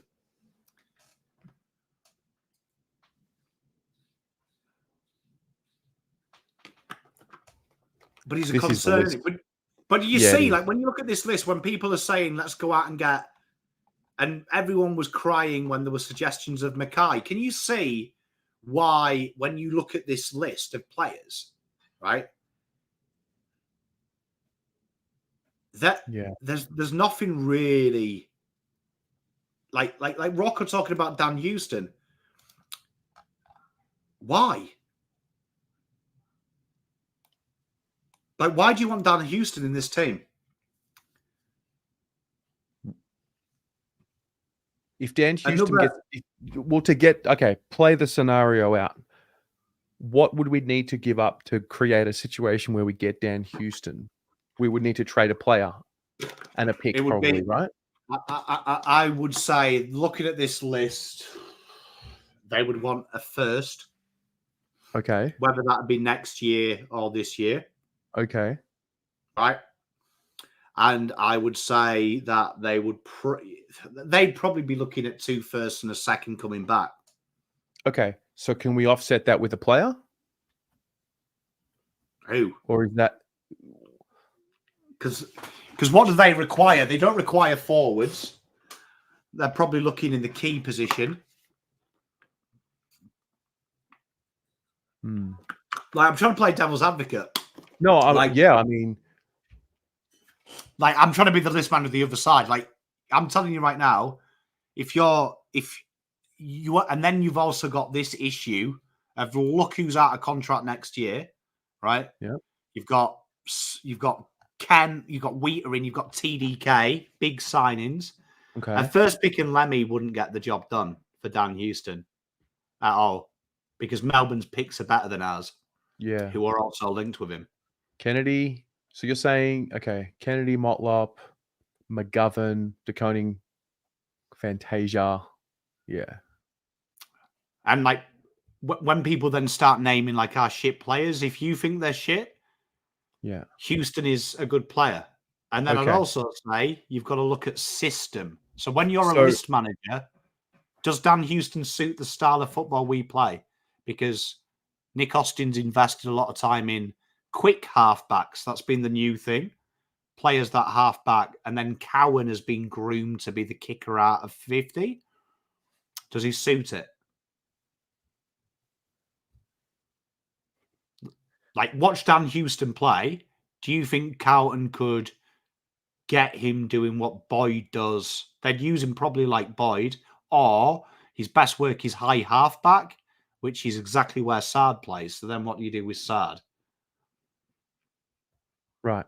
So basically what I've realized doing this exercise is that this is the list, more or less, maybe 1 or 2 changes, and we've got the Camp Rally boys coming in. And this is it. We've got to look within. We've got to look in the mirror and get better. Well, you don't need like that. One big thing it does tell you, Terry, and you've hit it there, is you can't just. We don't need another star Yeah. because look at the players that are on this list that came across as stars. Chera was meant to be a star. Akers was Williams. played a big boy role. Do you know what I mean? Mitch McGovern. You've got Lucky that he's a backman, but he's not even that good backman. Like, you've brought in a lot of stars. Like, there is actually more big time. Carlton's salary cap is roughly 5 players making up 60%, which is very lopsided when we're doing this for all the clubs. But this is Adelaide's, right? Adelaide, look at how Adelaide are. They've got list spots already. Do you know what I mean? Because they've got no injuries. This is kind of balanced. But when you actually look at what's out of contract here, but also look at their contract lengths. There's about the same amount every year out of contract, about 8 or 9 players, where Carlton have got 6 this year, 15 next year. It's a real disjointed method, but what Carlton's list management is to Sydney's, to Adelaide's, who are one of the youngest lists in the competition, this is showing longevity to a plan. This is showing you this is the list. Run it back. Hey, is it just a matter of health?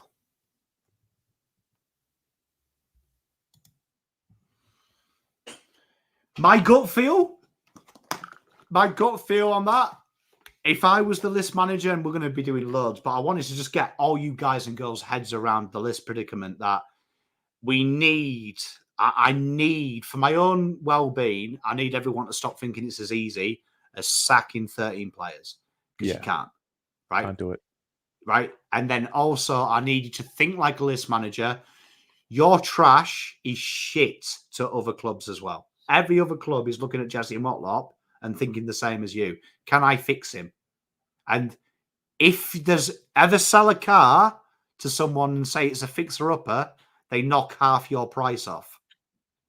Do you know what I mean? They knock half the price. If you sell something that's broken and say, but if it works, it's really, really expensive, they still want a cheaper price. They don't pay retail. They pay a broken product.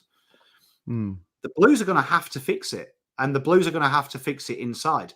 So you've got 2 options. If you were one of them people that cried about the thought of Mackay being traded, you've got to deal with it. Because that's the only way you bring in picks. And it would be great if Ben Camporelli and Carlton didn't go for Camporelli. Well, can we play, just to play devil's advocate? Yeah.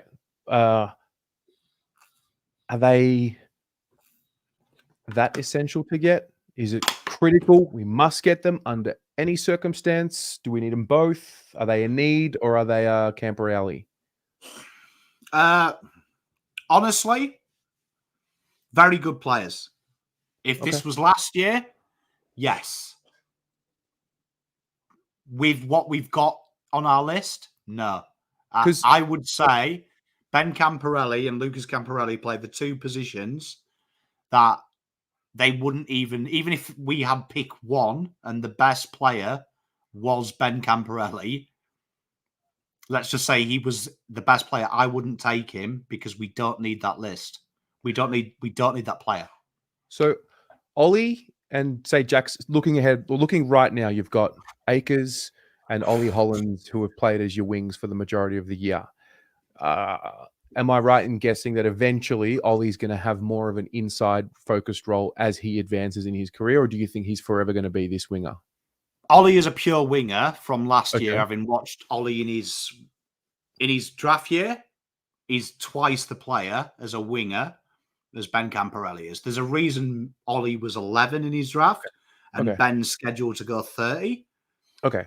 So, sorry, continue. Yep. Oh, and I was going to say, maybe long-term he could be inside, right?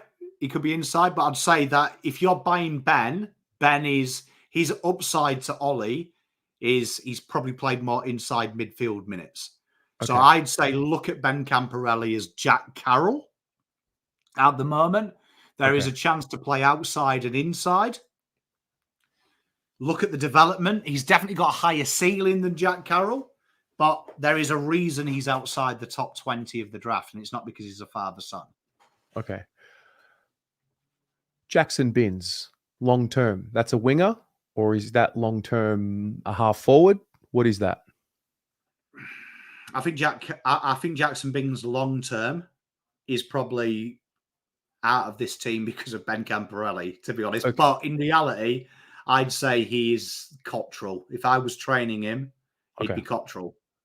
Okay, so if that's the case, then I see the merit in having the two of them. Which Ben? Ben and Lucas, yeah. Well, Lucas is probably going to be the halfback. He's probably going to be. I would say Lucas to me is probably more of someone I'd like to see on the list than not. But I would say in this draft, to answer like Lou's question, an off chance they become stars, if they weren't Camporelli's, you wouldn't be looking at them because anyone could become a star.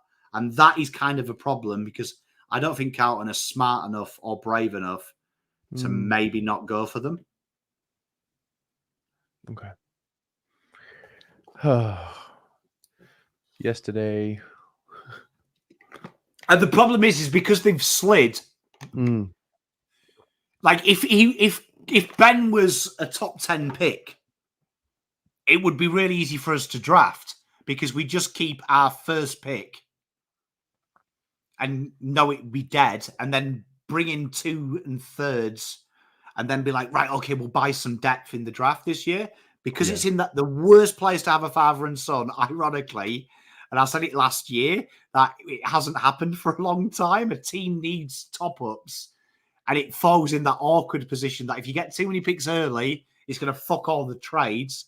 And if you get too many picks late, and the problem is Carlton don't have any assets to trade into the draft with, apart from a future next year, which is a real fascinating conundrum for the Blues. Well, I think that's a really good exercise to temper expectation. Yeah, and if anyone's interested, we've got a full video on that, so you can have a bit of fun. But I just thought it was a fun game to play with, so you can see really what we're talking about is why Voss needs a bit of pressure from you and us all, because that is the list. Like, you actually look at the makeup of that list. I'm going to be honest with you. Some of you were depressed. I don't think it's that bad. Yeah. Like, I actually think if I looked at that list, if I was given that list by Nick Austin retires tomorrow and says, Pom, I'm handing you the keys, I wouldn't look at it and shit myself. Right? I'd probably be shitting myself this draft because I'm like, fuck, I've got to work some magic and hope pick 11 is fucking brilliant. Pick 11 is got to be good. But if you can get it right and we can get a year, these guys come back. Like, if Motlop stops being shit. Yeah. Like, if Motlop turns into the 10 men, fucking 10 bears, he will be brilliant. It would really help. Yeah. Look, we're in the window is now. This is us. This is year 2 of the window to win a premiership. Year 1 was last year, made a prelim. Year 2, we completely fluffed it. So dynamic, 2 guys, 16 cups. Could we get that on the Yeah, sure. We also need to hold the expectations because this is another thing that's annoying Pom. This is a debrief for Pom. We need to temper the expectations of the Camporellis. I appreciate this is everyone's year of watching the draft for the first time because you know who to pick. So more people are watching it, but they ain't that good. Like, I wish I could lie to you and say there is something when you watch them that says they're going to be a superstar. I think they've got all the tools to be very good footballers. All the tools to be very good footballers. And they definitely could be top 10 players when we redo the draft in 10 years. But at this stage in your development, you're picking talent you don't have. And that's historical draft. They do not fit into the category of, I would ruin my list to have them like a Nick Dacos. Like a Nick Dacos, you'd be happy to ruin your list rebuild to draft him as a father-son.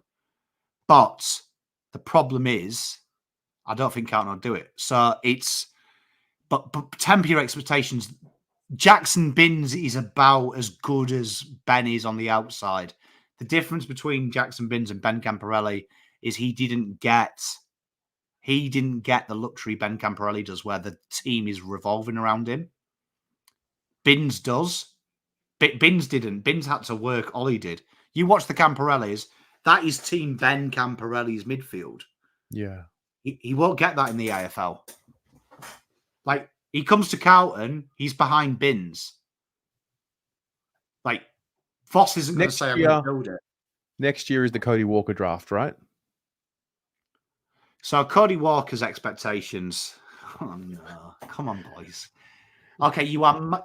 Right, it's worth noting that when you are the size of Cody Walker, right, you are always going to score well. Now, the benefit of Cody is he's playing with men in country football and doing incredibly well. He's definitely someone in 2026 we're going to get excited about. He's definitely a top 5 type player. A top 5. What we would look at this stage. There's a long way to go, but he is definitely someone that we would say would probably be top 5 of his draft class. Right. Okay. Versus like that's a long way to play out. That's a long way to play out. But remember, anything can happen.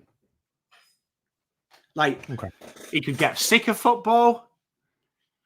Harry Lemmy, remember? I believe, so I can't remember who it was. Someone did a 2026 way too early prediction, had him 4th. 3 years ago, Harry Lemmy was number 4 in the predictions for the draft in 2026. There you go. So anything could happen. The exciting part is definitely the youngsters, as it usually is, because they've shown a good capacity.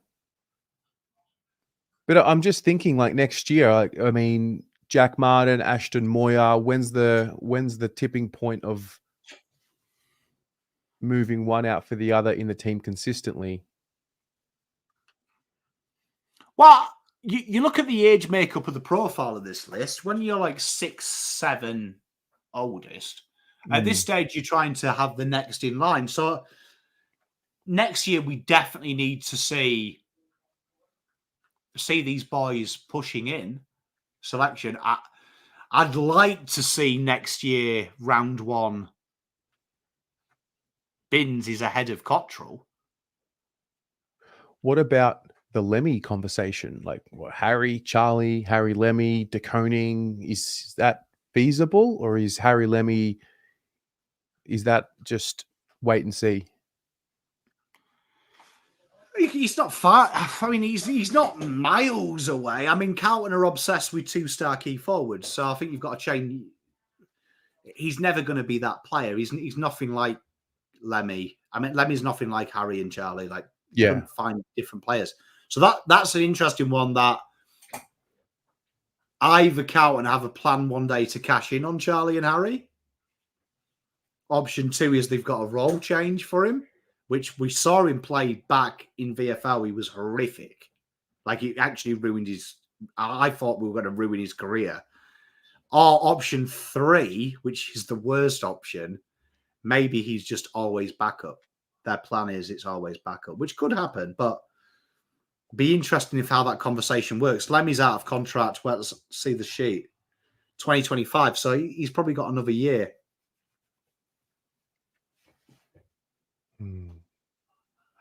Interesting. All right. We've got a few people waiting. Beforehand, those of you who watched the ratings will have seen, I'm going to reveal now, this is up for grabs. It's a Carlton signed ball by the 2023-2024 playing group. The link is pinned to the live chat. The ball, the Crips candle, someone will win it. I'm going to draw it next week, Monday, on the show. Got a number of things to give away We're going to raffle it off, $5 a ticket, just like the Kerno Guernsey. So that'll come up next Monday. We'll do it at the end of the show, like 8:30, however long we go. So that's up for grabs. Hey, we've got a few people waiting here. Aiden, Hello. what's going on, mate? What's on your mind? It was a couple of things. Probably was talking about the Campo boys. Now, if they're not needed, that you probably said this before, then why are we getting them? Is it because of their name? Because you said that right now we don't actually need them. So, like, why are we getting them for? Like, why can't we go for a player that we actually need, like a midfielder and probably another small forward?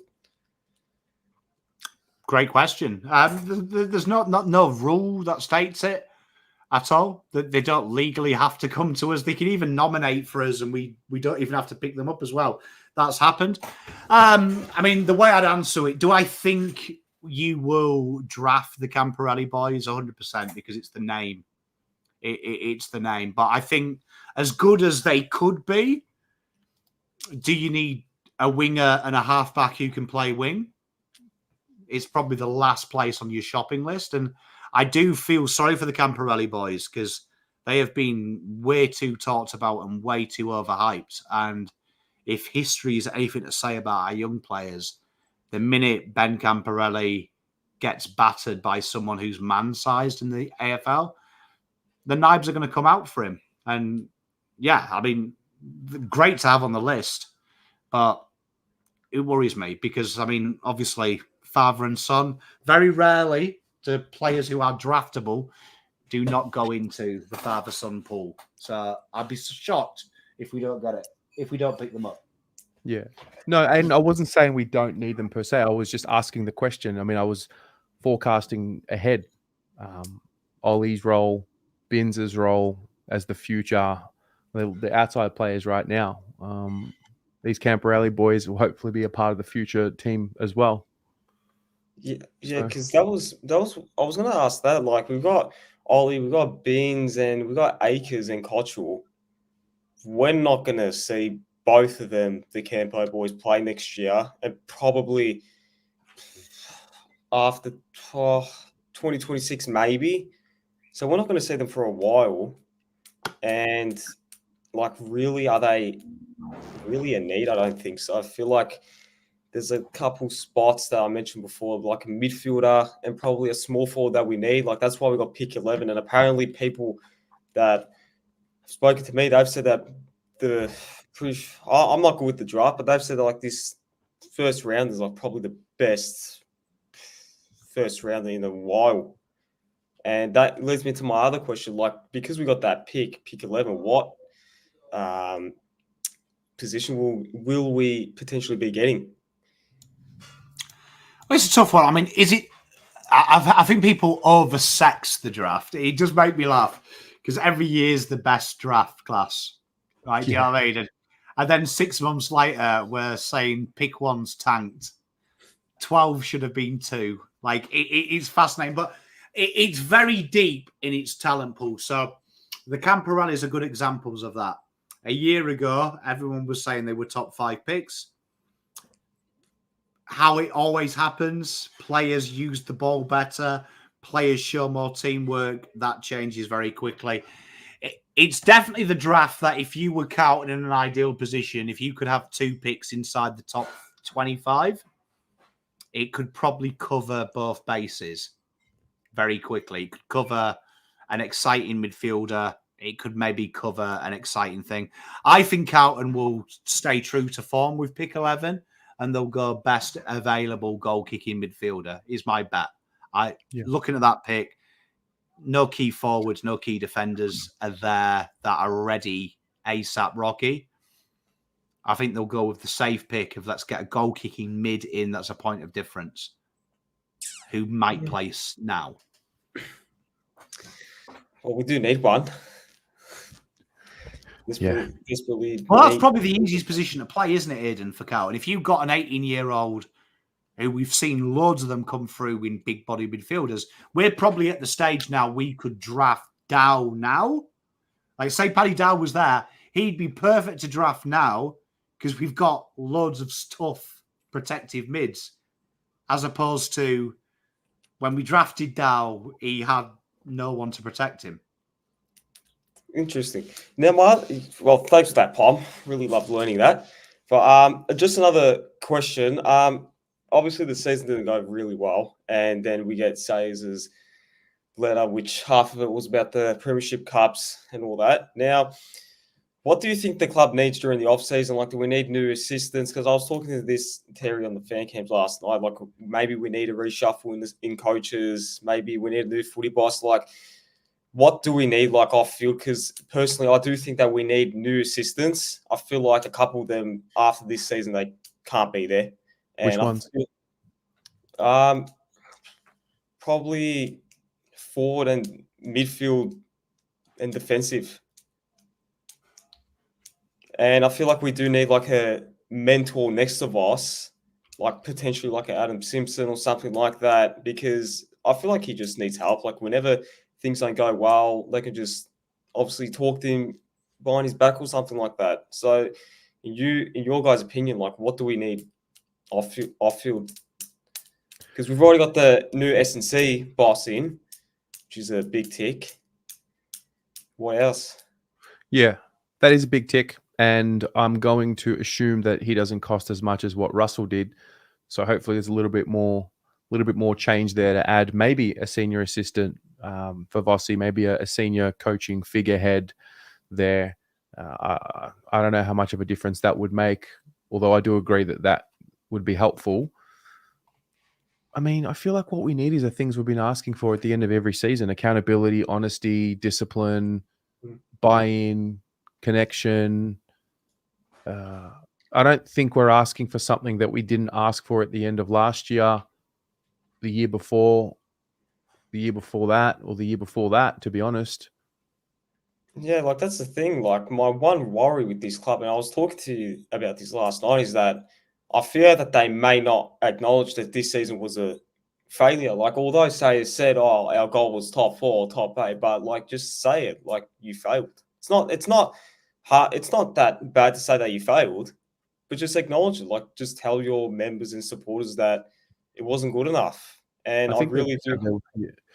Yeah, I think they have their way of saying it, and there's the way that we want to hear it, and there's the way that they say it, and they say it in a different way. Yeah, that's true. Like, I hope that there's more communication this season, like, besides that Sayers letter, because, look, if we need a... I was looking at the, what was it, the little chart that they made after 2022 about, like, from 2022 to 2027, that's when we need to, like, probably win a flag, lower, probably even after that, but there's 3 years left of this list. Well, not with this list, but there's 3 years probably to win a flag, and they need to start getting the act together because, as Pommy probably said, like the players that he showed in the chart, they're probably going to stay, and the one fix that they need is health and continuity and consistency, and we desperately need it because this side now, they need to win a flag because I don't want to, after this team is gone, to say, oh, I had a captain that won 2 Brownlows and I had 2 key forwards that won 3 Commons with no flag. So well, I'll tell you another reason why next year is as important, if not more important, right? Next year is apparently Cook's last year. Next year is also Luke Sayers' last year. He was obviously voted in by us and got the extra year. So they are 2 of the core figureheads in the Carlton leadership right now that need to be replaced at the end of next year. So, change, does that create stability, instability? Does that, we've seen in past when change happens, it takes time to settle. So, and both those guys, Luke Sayers and Brian Cook, are really good at what they do. I know that we're, a little bit frustrated with what we got with the email. And, I think any words that come out that are written down right now are just going to make us frustrated because it is what it is. But they are really good at what they do. So that's going to happen as well. And then when they're gone, we're going to get new people that create a new key performance indicator about all the other stuff that they want to aim for. So, if I had to summarize Aiden in 3 words, what needs to happen? My brother-in-law has instilled these 3 words into me. Cut the shit. Just cut the shit. yeah. Get serious. Yeah, like we need to now. Like there's no time of being pleased with eighth. Like we need to win a flag now. Like that's it. Like I'm done finishing 8th. Like I want to win a flag. Simple. It's honestly frustrating because this year, coming in after a prelim, I had so much optimism, so much trust. And then after Geelong, everyone was saying far out, like, we're going to win this, we're going to do that, we're going to finish here. We're going to pack out fucking Lygon Street. And we're back to square one.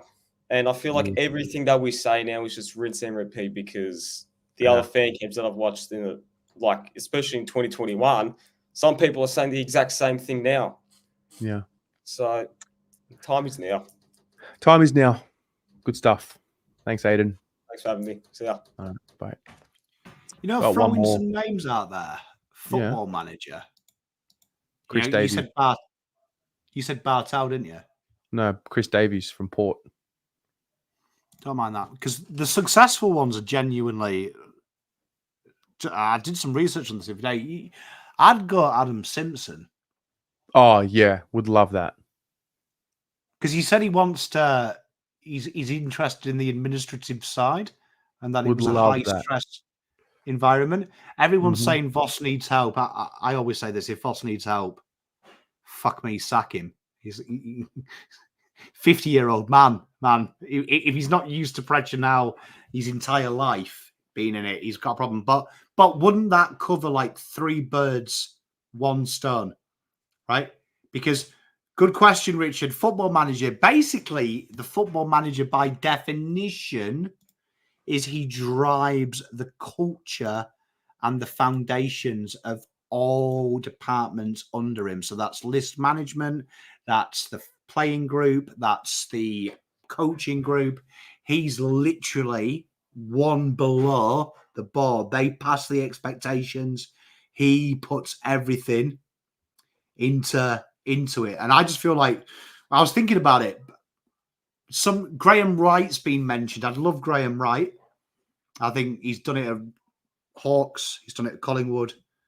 He's been through different league builds.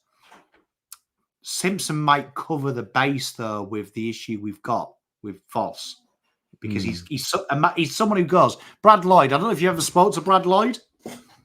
But if you imagine knocking on that guy's door and saying I'm a bit stressed, I'd be more fucking stressed. Yeah. Say something, Terry. Yes. Hello, mate.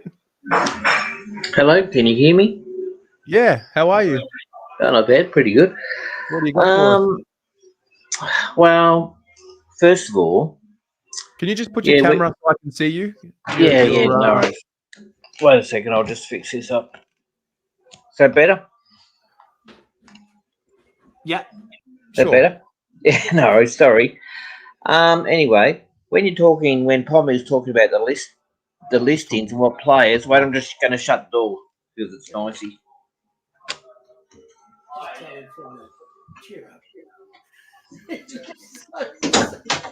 Message from Grandpa. Cheer up, Terry. I'm cheered, mate. All right. So when you're talking about who you could delist and pick up and all that, it makes you worry a bit. I mean, hopefully the new person, and you wonder if all the coaches are on the same track this year, and that's what we'll never know, right? If Hansen, whatever, if they all agree on the same thing, because it seemed to be, you're talking about their plans and they're all different plans. Each, Carlton's completely, how you never know what you're going to get with Carlton. With some sides, it can be more structural, whether they're winning or losing. But Carlton, and you think we've got the players and structurally down the line and when you go through Wiedering and Mackay, Curnow, etc., when you got all your players and your small players, etc., and you never know if they're going to be bombing or whether they're going to be. You just wonder why the coaches can't see the plans. You know what I mean? Why can't they stay in the same path? Is that a too hard a question? What's the question? Can the coaches, right? All the coaches, they get together, right? And all these different plans you see on the field, and Carlton can be different from one quarter or from one week to the next way they play.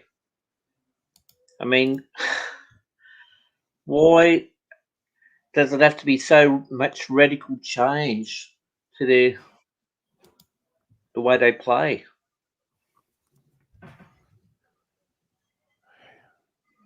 Yeah, I don't know. And there's not something else I did write about, and I don't know what Pommy thinks about this, right? And yourself, Terry. When we played in Brisbane, right, and it's a final, not a home and away game, the club who finishes 5th over 8th gets the home ground advantage. But because it's not just a home and away game, should the advantage be without the music? Because that's enormous bias to one side. When they get a goal each time, Brisbane get pumped up with their music. So it's like just a home and away game. But in the finals, shouldn't it be neutral? I think the granny, yeah. I think there should be like a reward for where you finish on the ladder. Like, I've got a different opinion. I think finishing in the top 4, if you're an interstate side, is the biggest advantage in the league, and so it should be because we've got to travel. Like my advice to Carlton and any team that doesn't like the music, just get better. There should be a reward. Like, I don't like neutral games and stuff. In the final, it should be neutral, and I agree with interstate teams. It's unfair that it's a grand final and Melbourne teams have an advantage. But in the lead up to the game, there should be an advantage for being better. And it's like life. If you don't like your life, or you want a bigger car, or you want a bigger house, just get better. It's that easy. Does that mean last year that we should have had a cap on how many Carlton supporters should have showed up because Sydney didn't have I know. It goes both ways. Just my statement. Friends were talking about how they didn't like it, and so I went with it and just thought what you thought about it. So I love it. I actually love the music, and if I was a Brisbane Lions supporter, I would love it even more. And I think they've built their home game over the last couple of years. No, like they've built that home game experience. So I don't agree that they should be stripped of the right to have their home game experience the way that they've built it just because it's a final. Yeah, true. All right. But with Michael Voss, I'm not saying to sack him at all, but I'm saying I wish he would be more transparent after games. I know it's hard with the media. Wish he'd just say what you're talking about, it was a pathetic performance. I know if he's not allowed to say it or you can't name players, it just seems like always saying we make mistakes or, we're getting better. And the same with Luke. What would happen for you, Jared? What would happen if Vossi said that was a pathetic performance? How different would you feel about the result? At least to be honest, because the first half was. If he said it and he said, hey, everyone, that was a pathetic performance, how much different would you feel right now? I don't know. I mean, it comes back to the players, I guess. But for you, it would make me feel like he's been really truthful how he played and what he saw. Because the first half watching it was just the worst I've seen him this year. Yeah, it was. And even that letter from Luke Sayers, and I got it too, actually, it was a bit depressing in some ways because Injuries, and every club has injuries. We talk about, that's fine, but I just think I don't know, as a fan, you watch the club and you get built up and everything else. I just think there are too many excuses. Yeah. Well, we sell hope as a club. And that's the one. Did he mention high performance in his letter? I've blanked out. Because Yeah. that's been a really big feature of the. He kind of like well, yeah, he did. Don't you remember? He said no excuses, and then gave you the stat one time with unchanged team, 40% of people injured for the last game of the season. So he mentioned it loosely, but it wasn't like as a reason we lost, but it was more as a reason to understand. But yeah, he did mention it.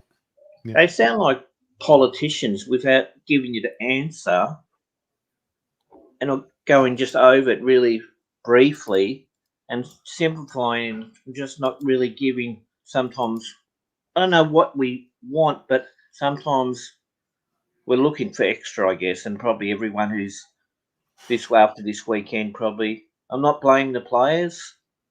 I know there could have been a bit of different selection processes, of course, and you wonder about that sometimes, but who knows? We're not there at training all the time, and what happens? So, I don't know. There's so many questions. I mean, next year has to be hopefully a year which, with your list of the players, like Newman's 30, Cripps is 30. I mean, Yeah. you just hope, don't you? What do we have but hope, my friend, when we don't know what's happening? Yeah. All right. No, thanks, and great show. Thanks for calling in. Hope you had a safe trip back to Melbourne, and see you soon, mate. We love you, Jazz. Cheers, mate. Thanks very much. I killed you, Terry. I am really sorry. Don't be sorry. I got thank you to Sandy who forwarded me the letter. The first thing my eyes go off to is eyes may glaze over when you see the word consistency. People may find it dull, boring, cliche, but it matters. Consistency matters. And for far too long, this club has not paid it the respect it deserves. Stop reading it.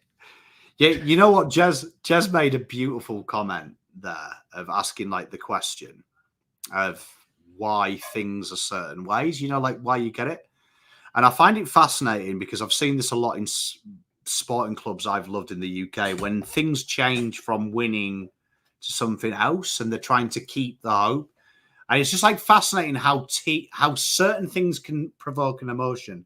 So we've talked tonight and it's been real fascinating when you look at some of the subjects we've discussed of how the club has indoctrinated this fan base and how it's really easy to manipulate this fan base to get excited. So, like, one of them was when we started talking about the Camporelli boys, right? So, like, even with no draft knowledge, I'd expect you to accept that pick 10, pick 30 means pick 10 is better than 30, isn't it? In like an order. It's like being at school. But genuinely, the lower the number, you better you are. But you can see how the chat change. Some of them get really excited. They're the future of our club. Think of his dad. Real emotive that you're naive enough to think because you're the son of someone, you're like that player. Because the Camporellis, from watching them for 2 years, nothing like his dad. Neither of them are. Total different types of players. They've got traits, but they haven't. But then you also see the other one. Dan Houston, the excitement because Lloyd's done that. And we've just spent an hour doing a list management where we've clearly identified he's not a need. He's going to require pick 11 and something else with a tight spot. And you instantly get excited about it. So you see how easy it is to manipulate that when you know a bit of history, a little bit of an all-star great white hope. This will excite you. And suddenly your brains have shifted to the fact that you have gone from second with a list that was ranked across all the statistical categories as the top 3 in the league, right? Odds on, media saying you were flag favourites, bookies doing it to come 8th, get an email from the chairman saying, sorry, not sorry, but Camporelli and Dan Houston, and you're all like, ha ha ha! Like that is why we'll never be good.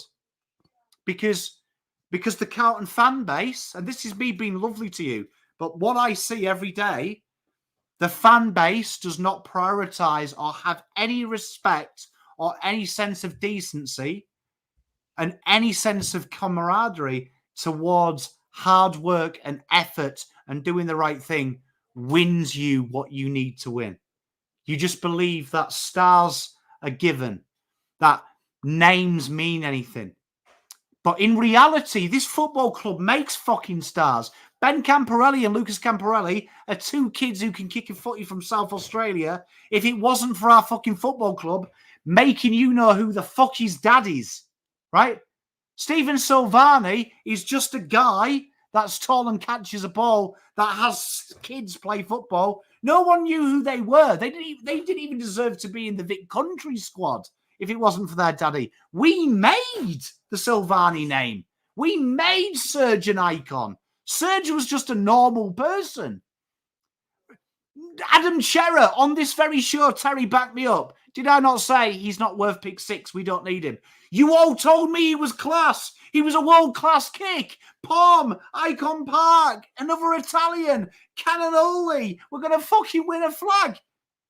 Now you want to get rid of him. You're asking me questions. Pom, how much do we have to pay him to get pick 1 from Richmond? In the real world, when you come and sit here with me, where it's a bit dark, it's a bit scary, family name means fuck all. It's not, your history means fuck all. It's what you do in the future. Dan Houston ain't going to win you a flag, right? Ben Camporelli ain't going to win you a fucking flag. Until the club realizes we win flags, we make stars. Ollie Hollands will be, hopefully in 30 years' time, my son will be doing this with Tezzy's son, and Terry's son will go, hey, Pom Jr., tell me about Frank Hollands. And he goes, well, Terry Jr., yeah, he's a bit like his dad, Ollie. I've spoke to my dad. He said Ollie used to run quite a bit. He hasn't got the engine. Hopefully that happens and we made Ollie a star. Fuck Dan Houston. I don't want another Port Adelaide interstate superstar. What's going on? Carlton fans, grow up. How many stars do you want until you realise the club is mediocre? We allowed it to get to mediocre because every time they sold us a 70s show, we fucking bought it. Every time they got Cooter out in his shitty little singlet, we bought it. Bobbleheads bought that. New shirts bought that. We always bought it, bought the hype on pick 1, pick 2, pick 3, pick 8. This superstar, Williams, is going to be good. Couldn't get in the GWS midfield, did it once. He's going to be Judd. We are fucking to blame as much as Luke Sayers is, as much as Cripps is, Zach Williams not turning up to training on time. We have to take some responsibility too. Because we've allowed it to get to this stage every fucking year. And we're back again. 2018. Dan Houston, the great white hope. And we questioned the players' commitment. Only a week ago, he wrote an email to the fans saying he isn't leaving. So you're telling me that's the type of player you want? You want a player who would lie to his fans when you've been crying on this show for 4 hours, telling me you're sick of being lied to? What do you want? Yeah. I just want to win. I just want to fucking win. I don't want to hug these players. I don't want to hear about their precious little feelings. Because what about the cunt who remortgaged to go over to Brisbane? What about the person who had to hug his son because he was crying? What about that person? Fuck Cripps' feelings. Fuck Colonel's feelings. Fuck Voss's feelings. What about the whole system? And we're allowing to be lied to yourselves. Adolf Hitler himself said, people are stupid. You lie long enough and loud enough, people will believe it. We are living proof because every year, Dan Houston, Ollie Hollands, fucking this person. Oh, Tom Silvani. Now it's fucking Cody Walker. Who's he going to be next? It's going to be Lucas Koutafidis, isn't it? Been here before. How about we talk about the now? We're 8th. Shithouse. Got battered by Brisbane, who 12 weeks ago, Brisbane didn't even look like making it. We are a disgrace. We are a joke. We are weak. We bow down. And instead of accepting we are shit, we're looking for the next person who's going to fix this club. It's not Dan Houston. It's fucking Patrick Cripps. It's Charlie Curnow. Zach Williams pulls his fucking egotistical head out of his arse and maybe works hard. It's Motlop. Instead of saying, I hope I'm good, he starts fucking being good. It's Lewis Young. Stops sucking about having one bad game and fucking does what he did last week and keeps doing it. It's TDK fucking staying fit. It's George Hewitt having a go at Walsh and saying, fuck off, gets free. That's how we win a flag, not looking for the next great white hope. Because if Dan Houston comes in 2 years' time, you're going to cry when TDK requests a trade to Geelong and goes, oh, why couldn't we keep him, Pom? And we're going to replay this, and then I'll replay Adam Sard is too much. You draft them all the time. And then I'll replay when I said Adam Chera ain't pick 6. Any fucker can kick a football in the midfield. And we'll just keep recycling it over and over again until I get old, have a heart attack and die. And we're still shit. And then you might go, maybe that Pommy cunt was right. Let's stop talking about the past. Let's stop saying Carlton irrelevant. How about we demand we're good now? Like, it's all right. Like, Shaq. Shaq is everything that's mental. What's he kicking to? Watch a game of football, Shaq. They don't fucking move. Who's he kicking to? Down the wing accurately. Fuck it. Oh, bravo. Bravo. Let's get 8 kicks in. At least we'll pinpoint a cunt on the wing. Jesus Christ. How about being fucking good? I'm telling you, when will you start demanding they will be good? How about that? Demand it. Demand being good. Just once. What do you think the players are going to do? I speak to the players. They're men. Words don't hurt their fucking feelings. Losing does. Being irrelevant. Not being loved. Failing. Jesus Christ. Like, let's bring another fucking good kick in so the midfield don't run for him and he just fucking kicks to a contest. Great. The only difference is instead of being Jordan Boyd on 200k a year, it's 800k Dan Houston. Fucking sick of it, Terry. Make it fucking stop. Please. I just want to win. Is it that hard? Just win. And when we lose, we get fucking upset. And when we win, we have a beer and we fucking get excited. And when we lose, we get angry and then we work out what we do. But we admit we're shit. How hard is that? Instead of hearing this hope, I'm 38 years old, Terry. I stopped needing hope when I started to fucking stand up and fucking wipe my own ass and not piss myself. Do you know what I mean? You don't need hope. You are full-grown, tax-paying adults. Yeah. The tooth fairy ain't real. Santa ain't. Stop believing in it in the footballing sense. The only way you succeed in life is hard work.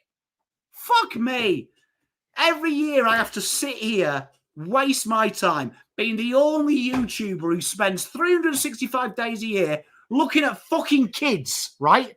And every year I get asked the same question. Who's the great white hope?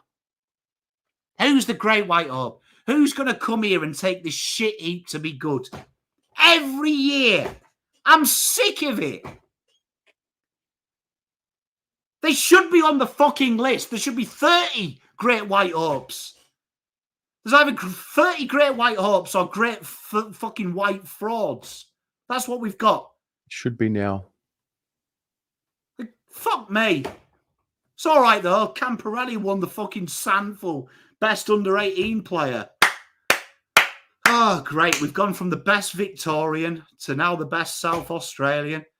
Once we've got every best Sandful Under-18, we'll go on Waffle. Great. Fantastic. Shit the bed. It's all right. Bed. It's all right, though. Luke Sayers. He said if we're really upset, we can go and watch the IFLW.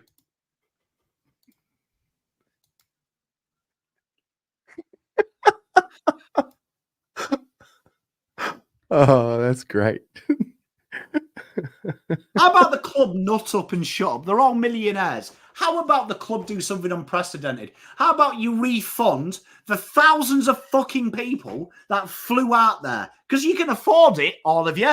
Half of you don't pay fucking tax because you're that honest as human beings. You'll steal and lie and cheat and manipulate tax. How about you pay them all back and say, you know what? This one's on us. Everyone who flew out there, I am sorry. I am sorry we put on a performance where we didn't start trying until we were 60 points down. How about that? How about stronger together? How about fucking do it?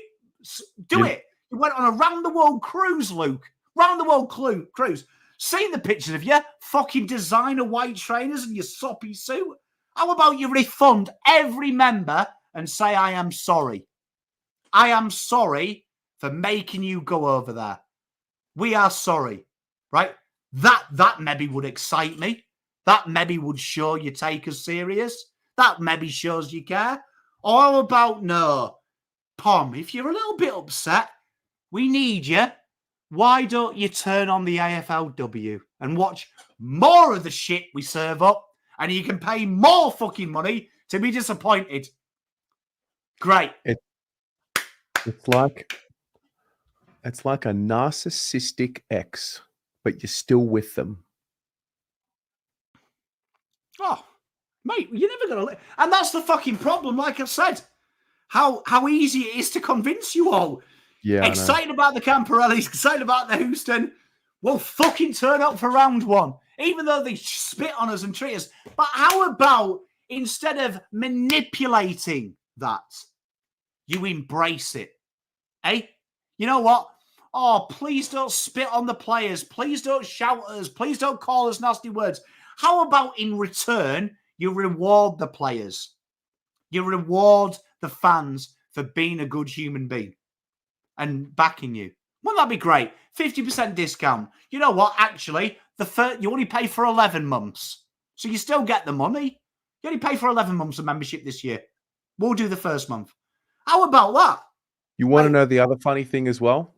I don't know if we'll ever get the real answers about this. I don't know if this is a club theory and AFL thing. You know the membership initiative they had this year, where if you had a reserve seat and you returned it, you would get credits towards your next membership. I didn't use my reserve seat one time this year, right? Not once. I think I might have given it away 1 week in a giveaway. Yeah, I might have given my barcode away 1 week. How many times do you think of the 11 home games, whatever it was? How many times do you think that the credit and the ticket was sold? What, out of 11? Say 10, What? because I gave one week I gave it away. 10. Out of 10, you think 10? Yeah. Once.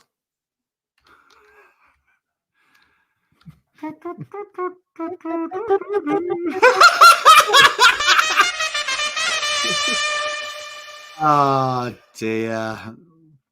Dear. That was great, mate. Well done. Sorry. I had to let it out. No, mate. He's been sitting here. And he was starting to make me unhealthy. Yeah. When my one comes out. Yeah. One day.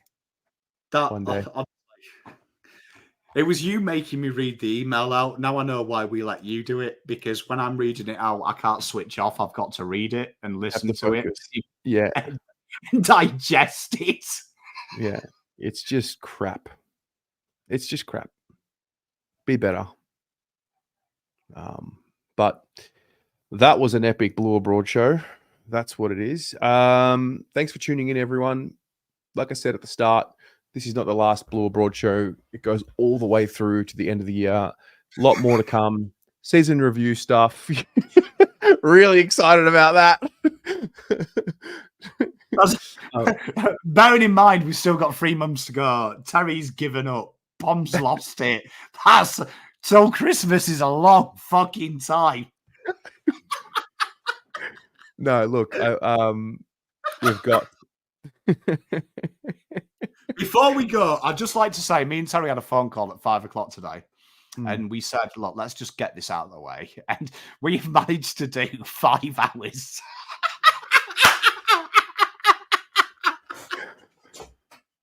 Oh, I hate myself. Fucking hell.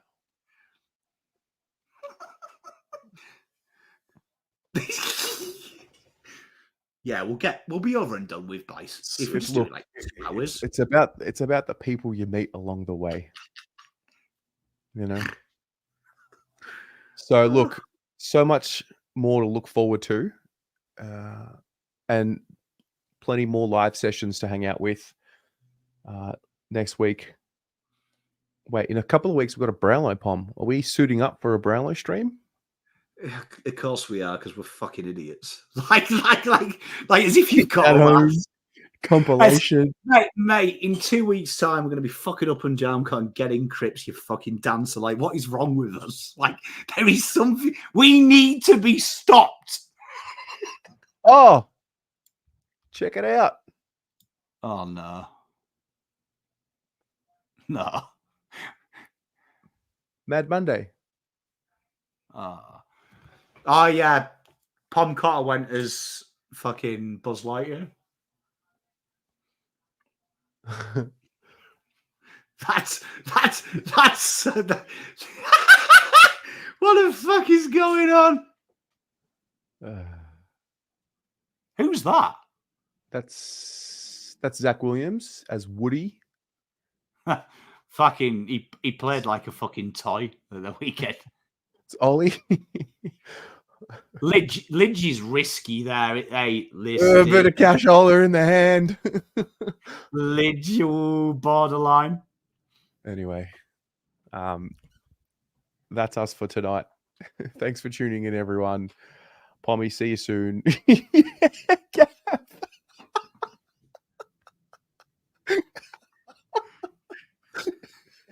Oh.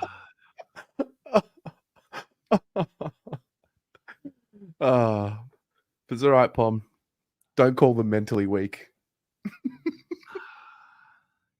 I'm just genuinely upset. I didn't get the telling off, but I mean, there it is. But yeah. Hey, I've enjoyed my Monday. Thank you very much, everyone. I love you all. See you soon, guys. Go Blues.